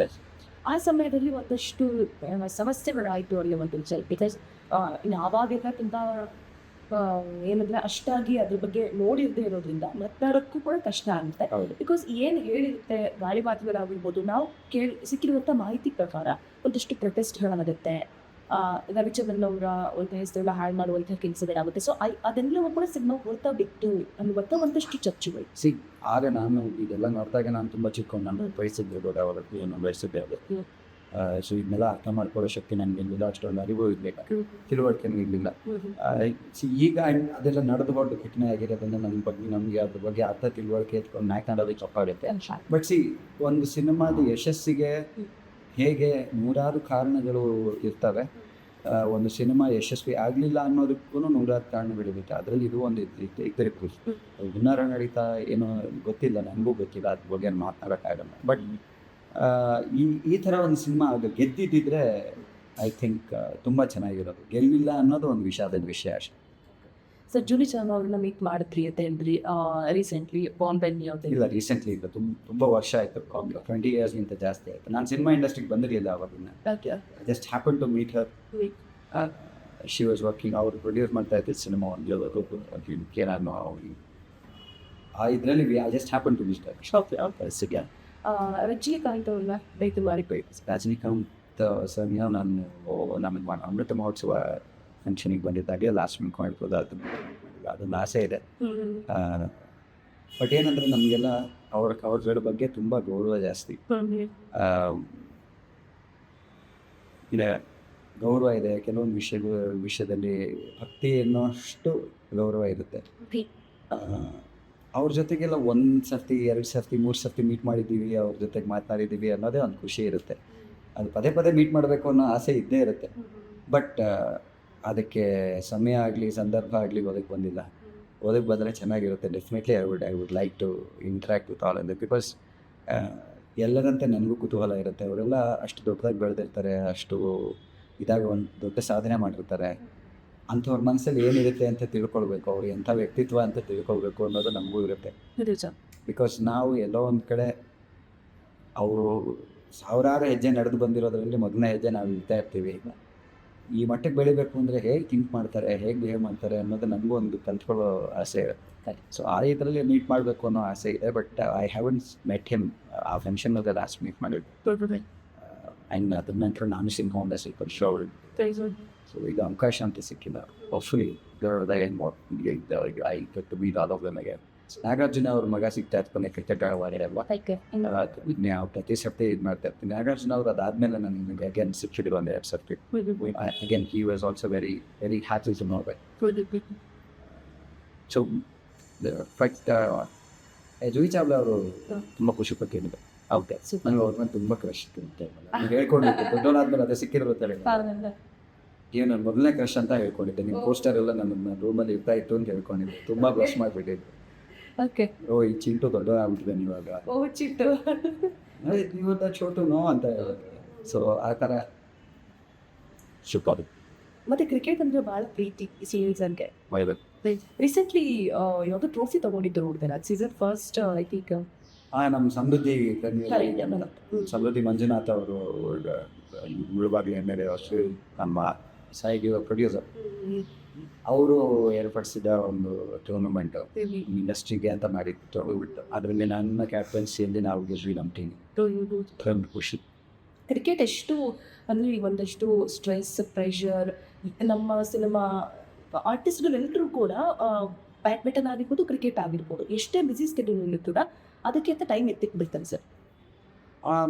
ಅಂದರೆ ಒಂದು ಫಿಟ್ನೆಸ್ಗೆ ಅಂತಲೇ help ಆಗಿತ್ತು. Simple ಆಗಿ ಇನ್ನೇನಿಲ್ಲ ಅಂದರೂ fitness ಸಿಗುತ್ತೆ. ಆ್ಯಂಡ್ ದಿನನಿತ್ಯದ ಒತ್ತಡ, ಕೆಲಸದ ಒತ್ತಡಗಳಲ್ಲಿ ಅದೊಂದು ನಮಗೆ ಸ್ಟ್ರೆಸ್ ಬಸ್ಟರ್. ಈ ಹೆಣ್ಮಕ್ಳು ಜನರಲೈಸ್ ಮಾಡ್ತಿದ್ದೀನಿ ಅಂತ ಹೇಳ್ತೇನೆ. ಹೆಣ್ಮಕ್ಳಿಗೆ ಶಾಪಿಂಗ್ ಹೋದ್ರೆ ಹೇಗೆ ಸ್ಟ್ರೆಸ್ ಬಸ್ಟರ್ ಅಂತೀರೋ, ಓಕೆ ಈಗ ಏನಾದರೂ ಕೊಡಬೇಕು ಅಂತಾನೆ ಇಲ್ಲ, ವಿಂಡೋ ಶಾಪಿಂಗ್ಗೆ ಅಂತ ಸುಮ್ಮನೆ ನೀವು ನಿಮ್ಮ ಫ್ರೆಂಡ್ಸ್ ಹೋಗ್ತೀರಿ ತಾನೆ, ನಿಜ ಇದೆ. ನಿಜ ಯಾಕೆ ಖುಷಿಯಾಗುತ್ತೆ, ಕರೆಕ್ಟ್ ತಗೊಳ್ಬೇಕು ಅಂತ ಏನಿಲ್ಲ, ಮಾತಾಡೋಕ್ಕೆ ಇದು ಮಾಡೋಕ್ಕೆ. ಆ ಥರ ಕ್ರಿಕೆಟು ಈ ಒಟ್ಟಿಗೆ ಸೇರಿ ಆಟ ಆಡೋದು ಅಂದರೆ ಗಂಡ್ಮಕ್ಳು ಒಂಥರ ಸ್ಟ್ರೆಸ್ ಬಸ್ಟರ್ ಓಕೆ ಅಲ್ವಾ. ಹ್ಮ್ ಇನ್ನೊಂದು, ಈಗ ನಾವು ನಟರು ಎಲ್ಲ ಒಟ್ಟಿಗೆ ಸೇರಿಸ್ತೀವಿ, ಟೆಕ್ನಿಷಿಯನ್ಸ್ ಒಟ್ಟಿಗೆ ಸೇರ್ತೀವಿ, ಹ್ಮ್ ಸಿನಿಮಾ ಜರ್ನಲಿಸ್ಟ್ಸ್ ಅವೆಲ್ಲ ಸಿಗ್ತೀವಿ, ನಿಮ್ಮ ಸ್ನೇಹಿತರೆ ಹಲವಾರು ಜನ ಆಡ್ತಾರೆ ನಮ್ಮ ಜೊತೆಗೆ. ಕರೆಕ್ಟ್ ಸೊ ನಾವೆಲ್ಲ ಒಟ್ಟಿಗೆ ಸೇರಿದಾಗ ಒಂದು ಹೆಲ್ತಿ ಆಗಿರೋ ಟಾಕ್ಗಳು ಬರುತ್ತೆ. ಡಿಸ್ಟೆನ್ಸ್ ಅನ್ನೋದು ಇರುತ್ತಲ್ಲ, ಒಂದು ಡಿಸ್ಟೆನ್ಸ್ ಇರುತ್ತೆ, ಅದು ಕಡಿಮೆ ಆಗುತ್ತೆ ಒಟ್ಟಿಗೆ ಆಡಿದಾಗ. ಸೊ ನಾವು ಎಷ್ಟೋ ಜನರಿಗೆ ನಾವು ಹತ್ತಿರವಾಗಿದ್ದೀವಿ, ಎಷ್ಟೋ ಜನರು ನಮಗೆ ಹತ್ತಿರವಾಗಿದ್ದಾರೆ. ಕೆಲವರಿಗೆ ಒಂದು ಇರುತ್ತೆ, ಇರೋಣಪ್ಪ ಅಂತ. ಜೊತೆಗೆ ಆಡುವಾಗ ಅದು ಇಟ್ಕೊಳಕ್ಕಾಗಲ್ಲ. ಜೊತೆಗೆ ಆಡಿದ ನಂತರ ಆ ಡಿಸ್ಟೆನ್ಸ್ ಮೇಂಟೈನ್ ಮಾಡೋದಕ್ಕೆ ಆಗಲ್ಲ, ಆ ಬಾಂಡಿಂಗ್ ಲೆವೆಲ್ ಬೇರೆ ಆಗುತ್ತೆ. ಸೊ ಆ ರೀತಿ ಆದಾಗ ಅದು ಚಿತ್ರರಂಗವನ್ನು ಹತ್ತಿರಕ್ಕೆ ತಂದಿದೆ ಈ ಥರ ಕ್ರಿಕೆಟ್ ಟೂರ್ನಮೆಂಟ್ಸ್ ಅಂತ ನನಗೆ ಅನಿಸುತ್ತೆ. ಆ್ಯಂಡ್ ಕೊಲಾಬ್ರೇಟ್ ಮಾಡೋದಕ್ಕೆ ಇದು ಮಾಡೋದಕ್ಕೆ ಎಷ್ಟೋ ಜನ, ಈಗ ನಾನು ಈ ಥರದ್ದು ಮಾಡ್ತಾ ಇದ್ದೀನಿ, ನೀನೇನು ಮಾಡ್ತಾ ಇದ್ದೀನಿ ಅಂತ ಕೇಳೋರು ಇರ್ತಾರೆ, ನನಗೆ ಕೆಲಸ ಕೊಡಮ್ಮ ಅಂತ ಕೇಳೋರು ಇರ್ತಾರೆ, ಯಾರೇ ಇರ್ಬೋದು. ನಾನು ಈ ಥರದ್ದೇನೋ ಅಂದ್ಕೊಂಡಿದ್ದೀನಿ, ವಾಟ್ ಡು ಯು ಥಿಂಕ್ ಅನ್ನೋರು, ಇದಾಗಲ್ಲ ಗುರು, ಇದು ಚೆನ್ನಾಗಿರಲ್ಲ, ಮಾಡಬೇಡ, ಕೈ ಸುಟ್ಕೋತೀಯ ಅಂತ ಹೇಳೋರು, ಅಥವಾ ಇದು ಮಾಡಮ್ಮ ಸಖತ್ತಾಗಿರುತ್ತೆ ಅನ್ನೋರು ಯಾರಾದರೂ ಸಿಗ್ತಾರೆ ನೋಡಿ. Sometimes 10 heads are better then 1, 100% ಅಲ್ವಾ ನೀವು. ಸೊ ಆ ರೀತಿಯಲ್ಲಿ ನೋಡಿದಾಗ ಚಿತ್ರರಂಗ ಅನ್ನೋದೇ ಒಂದು ಕೋಆಪರೇಟಿವ್ ಸೊಸೈಟಿ ಆಗಿರೋದ್ರಿಂದ, ಕೋಆಪರೇಟ್ ಮಾಡಿದ್ರೆ ನೀವು ನನಗೆ ಸಹಕಾರ ನೀಡಿದ್ರಿಂದ ನನ್ನ ಕೆಲಸ ಆಗೋಕ್ಕೆ ಸಾಧ್ಯ ಅನ್ನೋವಂಥದ್ದು ಇದ್ದಾಗ ಅದು ಸ್ನೇಹದಿಂದ ಮುಂದುವರೆ ತುಂಬ ಒಳ್ಳೆಯದು. ಆ್ಯಂಡ್ ಸ್ನೇಹ ಬೆಳೆಸೋದಕ್ಕೆ ವಿಷ್ಣು ಸರ್ ಆ ಟೈಮಲ್ಲಿ ಒಂದು ಸ್ನೇಹಲೋಕ ಅಂತಲೇ ಒಂದು ಇದನ್ನು ಶುರು ಮಾಡಿದ್ದು ಜನ. ಸೊ ಆ ನಿಟ್ಟಿನಲ್ಲಿ ಈಗ ಎಲ್ಲರೂ ಹೆಚ್ಚೆಚ್ಚು ಜನ ಮಾಡ್ತಾ ಇದ್ದೀವಿ. ರಾಜ್ ಕಪ್ ಇರ್ಬೋದು, ಸುದೀಪ್ ಅವರು ಆರ್ಗನೈಸ್ ಮಾಡೋ KCC ಇರ್ಬೋದು, 1-2-3 ಟೂರ್ನಮೆಂಟ್ಸು ಒಂದು ಲೆವೆಲಲ್ಲಿ ನಡೆಸ್ತಾರೆ, ಆ್ಯಂಡ್ ಪ್ರೊಫೆಷ್ನಲ್ ಆಗಿ ನಡೆಸ್ತಾರೆ. ಆ್ಯಂಡ್ ಎಲ್ಲರಿಗೂ ಬೆರೆಯೋದು ಒಂದು ಅವಕಾಶ ಸಿಗುತ್ತೆ. ಆ್ಯಂಡ್ ಫಿಟ್ನೆಸ್ಸು ಎಲ್ಲ ಮೇಂಟೈನ್. ಸೊ ಹಂಗಾಗಿ ಇವಾಗ ಎಲ್ಲರೂ ಸೇರ್ತಾ ಇದ್ದೀವಿ, ಹೆಚ್ಚು ಸೇರ್ತಾ ಇದ್ದೀವಿ. ಆ್ಯಕ್ಚುಲಿ ನಮ್ಗಳಿಗೂ ಈಗ ನಾವು ನಾನು ಸಿನಿಮಾ ಪಾರ್ಟಿಗೆ ಹೋಗೋದ, ನನ್ನ ಸ್ನೇಹಿತರು ಯಾರು ಸಿಗೋದೇ ಇಲ್ಲ. ಅದರ್ವೈಸ್ ಕ್ರಿಕೆಟ್ ಆಡೋಕ್ಕೆ ಹೋದಾಗ ನಮಗೆಲ್ಲ ಸಿಗ್ತಾರೆ. ಸೊ ನನಗೆ ಹಂಗೆ ನನ್ನ ಸ್ನೇಹಿತರನ್ನ ಮೀಟ್ ಮಾಡೋದಕ್ಕಿಂತ ಸಿನಿಮಾ ಪಾರ್ಟಿಗೆ ಹೋಗೋಕ್ಕೆ ನನಗೆ ಆಗಲ್ಲ, ನನಗೆ ಇಷ್ಟ ಇಲ್ಲ. ಕ್ರಿಕೆಟ್ ಫೀಲ್ಡಲ್ಲಿ ಆದರೆ ಆರಾಮಾಗಿ ಮಾತಾಡ್ಕೊಂಡು ಒಂದು 2 ದಿವಸ ಕಷ್ಟ ಸುಖ ಹಂಚ್ಕೊಂಡು ಬರಬೇಕು. So that's a good way to spend your day also. ಹಾಗಾಗಿ ಸೂಪರ್. ಸರ್, ಹಯಗ್ರೀವದಲ್ಲಿ ವಿಲನ್ ಪಾತ್ರ ಸಿಕ್ಕಾಪಟ್ಟೆ ಇಷ್ಟಪಟ್ಟರು ಎಲ್ಲರೂ ಕೂಡ. ತುಂಬ ದಿನಗಳ ನಂತರ ಆ ಶೇಡಲ್ಲಿ ನೋಡಿದ್ದು ನಾವು, ವಿಲನ್ ಶೇಡಲ್ಲಿ. ಸೊ ಏನನ್ಸ, ಅದಾದ ನಂತರ ಈ ಒಂದು ಪ್ರಾಜೆಕ್ಟ್ಸು ಮತ್ತೆ ಏನು ಅನಿಸ್ತು ಸರ್ ಆ ಸಿನಿಮಾ? ಹೈಗ್ರೀವ ನಾನು ಸಿನಿಮಾ ನಾನು ಕೇಳೋಕೆ ಮುಂಚೆನೇ, ಸಿನಿಮಾ ಕಥೆ ಏನು ಅಂತ ಕೇಳೋಕೆ ಮುಂಚೆನೇ ಒಪ್ಕೊಂಡ್ಬಿಟ್ಟಿದ್ದೆ. ಓಕೆ, ಹೇಳಿದ್ನಲ್ಲ ಮಂಜು ಅವರದ್ದು ಪ್ರೊಡಕ್ಷನ್ ಅದು ಅಂತ. ಅಗೇನ್ ಮಂಜು ಅವ್ರದ್ದು ಟೀಮ್ನಲ್ಲಿ ನಾನು ರಾಜ್ ಕಪ್ ಆಡಿದ್ದೆ. ನಾನು ಆಡಿದ ಮೊದಲನೇ ಆವೃತ್ತಿಯನ್ನು ಗೆದ್ದಿದ್ವಿ. ಆಗ್ಲಿಂದಲೂ ನಾವು ಒಟ್ಟಿಗೆ ಆಡ್ತಾ ಇದ್ವಿ. 3 ವರ್ಷ ಸತತವಾಗಿ ನಾನು ಅವ್ರದ್ದೇ ಟೀಮ್ದು ಆಡ್ತಾ ಇದ್ದೆ. ಸೊ ಆ ಟೈಮ್ನಲ್ಲಿ 2ನೇ ಸೀಸನ್ ಆಡುವಾಗ ಹೇಳಿದ್ರು, ನಾನು ಸಿನಿಮಾ ಮಾಡ್ತಾ ಇದ್ದೀನಿ, ನವಂಬರ್ ಮೇಲೆ ಯಾವಾಗ ಆಡಿಸ್ದು ಯಾವ ಜನವರಿ ಫೆಬ್ರವರಿಗೆ ನಾನು ಲಾಂಚ್ ಮಾಡ್ತಾ ಇರ್ತೀನಿ. ಆ ಸಿನಿಮಾದಲ್ಲಿ ನೀವು ಇರಲೇಬೇಕು, ನೀವೇ ಮಾಡಬೇಕು ಅಂತ. ಸರಿ, ನಿಮಗೋಸ್ಕರ ನಾನು ಮಾಡೇ ಮಾಡ್ತೀನಿ ಅಂತ ನಾನು ಆವಾಗಲೇ ಮಾತು ಕೊಟ್ಟಿದ್ದೆ. ಆಮೇಲೆ ಫೆಬ್ರವರಿನಲ್ಲಿ ರಘು ಬಂದು ನನ್ನ ಕತೆ ಹೇಳಿದ್ದು, ಹೀಗೆ ಸರಿ ಈ ಥರ ಶೇಡ್ ಇಟ್ಕೊಂಡು ಮಾಡ್ತಾ ಇದ್ದೀನಿ, ನೀವು ಮಾಡ್ತೀರಾ? ನಾನು ಎಕ್ಸ್ಕ್ಯೂಸ್ ಮೀ ಆದಮೇಲೆ ಯಾವ ನೆಗೆಟಿವ್ ಶೇಡ್ ರೋಲ್ಸ್ ಮಾಡೇ ಇರಲಿಲ್ಲ ಆವಾಗಿಂದ. I thought it was a good thing to do. And ಚೆನ್ನಾಗಿ ಬರೆದಿದ್ದು ಕತೆ, ನನ್ನ ಪಾತ್ರವನ್ನು ಚೆನ್ನಾಗಿ ಬರೆದಿಟ್ಟು. ಸೊ ಅಗೇನ್ ಪರ್ಫಾರ್ಮೆನ್ಸಿಗೆ ಚೆನ್ನಾಗಿರುತ್ತೆ ಅಂತ ಹೇಳಿ ಒಪ್ಕೊಂಡೆ. ಆ್ಯಂಡ್ ಮಂಜು ಅವ್ರಿಗೋಸ್ಕರ ನಾನು, ಅಲ್ಲದಿ ಮಂಜುನಾಥ್ ಅವ್ರಿಗೋಸ್ಕರ ನಾನು ಸಿನಿಮಾ ಮಾಡಿದ್ದು. ಅಂದರೆ ಚೆನ್ನಾಗಿ ನೋಡ್ಬಂತ ಈ ಪಾತ್ರನ ತುಂಬ ಇಷ್ಟಪಟ್ಟು ಚೆನ್ನಾಗಿ. ಅದೇನೋ ಎಕ್ಸ್ಕ್ಯೂಸ್ ಮೀ ಆಗಿರ್ಬೋದು, ಈಗ ಹೈಗ್ರೀವ್ ಆಗಿರ್ಬೋದು, ನಾನೇ ಸ್ವಲ್ಪ ನೆಗೆಟಿವ್ ಶೇಡ್ಸಲ್ಲಿ ಮಾಡಿದ್ರೆ ಜನರಿಗೆ ಇಷ್ಟ ಆಗುತ್ತೆ ಅನ್ನಿಸ್ತಾ ಇದೆ. ನಾನೇ ಯೋಚನೆ ಮಾಡಬೇಕು ಇವಾಗ. ಓಕೆ, ನನಗೆ ಎಕ್ಸ್ಕ್ಯೂಸ್ ಮೀ ಆದಮೇಲೆ ನನಗೆ ಒಂದು ಸಾಂಗ್ ತುಂಬ ನೆನಪಾಗೋದಂದರೆ ಬಚ್ಚಿಕೊಂಡು ನಮ್ಮ ಸಾಂಗ್. ಅದರಲ್ಲಿ ನಿಮ್ಮ ಎಕ್ಸ್ಪ್ರೆಷನ್ ಆಗಿರ್ಬೋದು, ಆ ಸಾಂಗ್ ಲಿರಿಕ್ಸ್ ಆಗಿರ್ಬೋದು, ಎಲ್ಲದು ಆ ಸಾಂಗ್ ಈಗಲೂ ಕೂಡ ಟ್ರೆಂಡಿಂಗ್ ರೀಲ್ಸ್ ಮಾಡ್ತಾ ಇರ್ತಾರೆ. ಸೊ ಆ ಒಂದು ಸಾಂಗ್ ಶೂಟ್ನ ಬೆನ್ಕ್ ಹಾಕೋದಾರೆ ಸರ್, ಸಕ್ಕ ಕಾಣಿಸ್ತಾ ಇದ್ರು ಅದರದ್ದು ಹಾಸಮ್ ಆಗಿ. ಅದು ನಿಮ್ಮ ಎಕ್ಸ್ಪ್ರೆಷನ್ನು ಅದು ಹೆಂಗೆ ಅಂದರೆ ಆ ಲಿರಿಕ್ಸೇ ನಿಮ್ಮ ಮುಖದ ಎಕ್ಸ್ಪ್ರೆಷನಿಂದ, ನಿಮ್ಮ ಹೃದಯದಿಂದ ಹಾಡ್ತೀರ ಆ ಲಿರಿಕ್ಸ್. ಸಂಗೀತಗಾರ ಅಲ್ವಾ, ಹುಟ್ಟಿನಿಂದ ಸಂಗೀತಗಾರ ಅಲ್ವಾ, ಅದಕ್ಕೆ ಸ್ವಲ್ಪ ಬಂದ್ಬಿಟ್ಟಿದೆ ಅಂತ ಅನ್ಸುತ್ತೆ. ಅದು ಹೆಲ್ಪ್ ಆಗುತ್ತೆ definitely. But see we all they to do a job. ನಾವು ಶ್ರದ್ಧೆಯಿಂದ ಕೆಲಸ ಮಾಡ್ತೀವಿ ಅಷ್ಟೇ. ಅದು ಪ್ರೀತಿ ತೋರಿಸಂದ್ರೆ ಪ್ರೀತಿನೂ ತೋರಿಸ್ಬೇಕಾಗತ್ತೆ, ಅಳು ಅಂದರೆ ಅಳಬೇಕಾಗತ್ತೆ, ಕೋಪ ತೋರಿಸಂದ್ರೆ ಕೋಪ ತೋರಿಸ್ಬೇಕಾಗತ್ತೆ. ಅದು ನಮ್ಮ ಕೆಲಸ. ಸೊ ಆ್ಯಕ್ಟ್ ಮಾಡಿದ್ದೀನಿ ಚೆನ್ನಾಗಿ ಅಂತ ಅಂದ್ಕೊಳ್ತೀನಿ. ಅದು ರೊಮ್ಯಾನ್ಸ್ ನನ್ನ ಮುಖದಲ್ಲಿ ಕಾಣಿಸಿದೆ ಅಂದರೆ ಅದು ಆ್ಯಕ್ಟಿಂಗೆ. ನಿಜ ನಿಜ. ನಾನು ಹೀರೋಯಿನ್ ನೋಡ್ಬಿಟ್ಟು ರೊಮ್ಯಾಂಟಿಕ್ ಆಗಿ ಫೀಲ್ ಮಾಡ್ತಿದ್ದೀನಿ ಅಂತಲ್ಲ. Okay sir. So I mean it's very nice of you. ಆ ಥರದ್ದು ಒಳ್ಳೆ ಸಾಂಗ್ ಅದು. It was a very good song. ಅದು ಶೂಟಿಂಗ್ ಎಲ್ಲ ನಾವು ಮಂಗಳೂರಲ್ಲೆಲ್ಲ ಶೂಟಿಂಗ್ ಮಾಡಿದ್ವಿ, ಬೀಚ್ನಾಗಿ ಭಾಳ ಕಷ್ಟಪಟ್ಟು ಸಿಕ್ಕಾಪಟ್ಟೆ ಸೆಕೆಂಡ್ ಹ್ಯಾಂಡ್ ಶೂಟಿಂಗ್ ಮಾಡಿದ್ವಿ. But Richa was very nice to work with. Richa Pallod ಅವರು ತುಂಬ ಕೋಆಪರೇಟಿವ್ ಆಗಿತ್ತು. Very nice. ನನ್ನ ಸಿನಿಮಾ ಜರ್ನಿನಲ್ಲಿ ಇದುವರೆಗೂ ನನಗೆ ಸಿಕ್ಕಿರೋ ಎಲ್ಲ ಕೋ-ಆರ್ಟಿಸ್ಟು ತುಂಬ ಒಳ್ಳೆ ಕೋ-ಆರ್ಟಿಸ್ಟು. ನನ್ನನ್ನು ಇಷ್ಟಪಟ್ಟು ಚೆನ್ನಾಗಿ ನೋಡ್ಕೊಂಡಿದ್ದಾರೆ. ಸೊ ನಾನು ಅದನ್ನು ಇಷ್ಟಪಟ್ಟು ಚೆನ್ನಾಗಿ ನೋಡ್ಕೊಂಡ್ವಿ. ಸೂಪರ್. ಇನ್ನು ಎಕ್ಸ್ಕ್ಯೂಸ್ ಮೀ ಸರ್, ಆ ಓವರ್ ಆಲ್ ಜರ್ನಿ ಬಗ್ಗೆ ಮಾತಾಡ್ತಾ ಬಿಟ್ಟು ಒಂದು ಎಪಿಸೋಡ್ ಫುಲ್ ಬೇಕಂತ ಅನ್ಸುತ್ತೆ. ಸೊ ಆ ಸಿನಿಮಾದಲ್ಲಿ ಈಗಲೂ ಕೂಡ ನೆನಪಾಗುವಂಥ, ನಿಮಗಿಷ್ಟ ಆಗುವಂಥ ಒಂದು dialogue R song.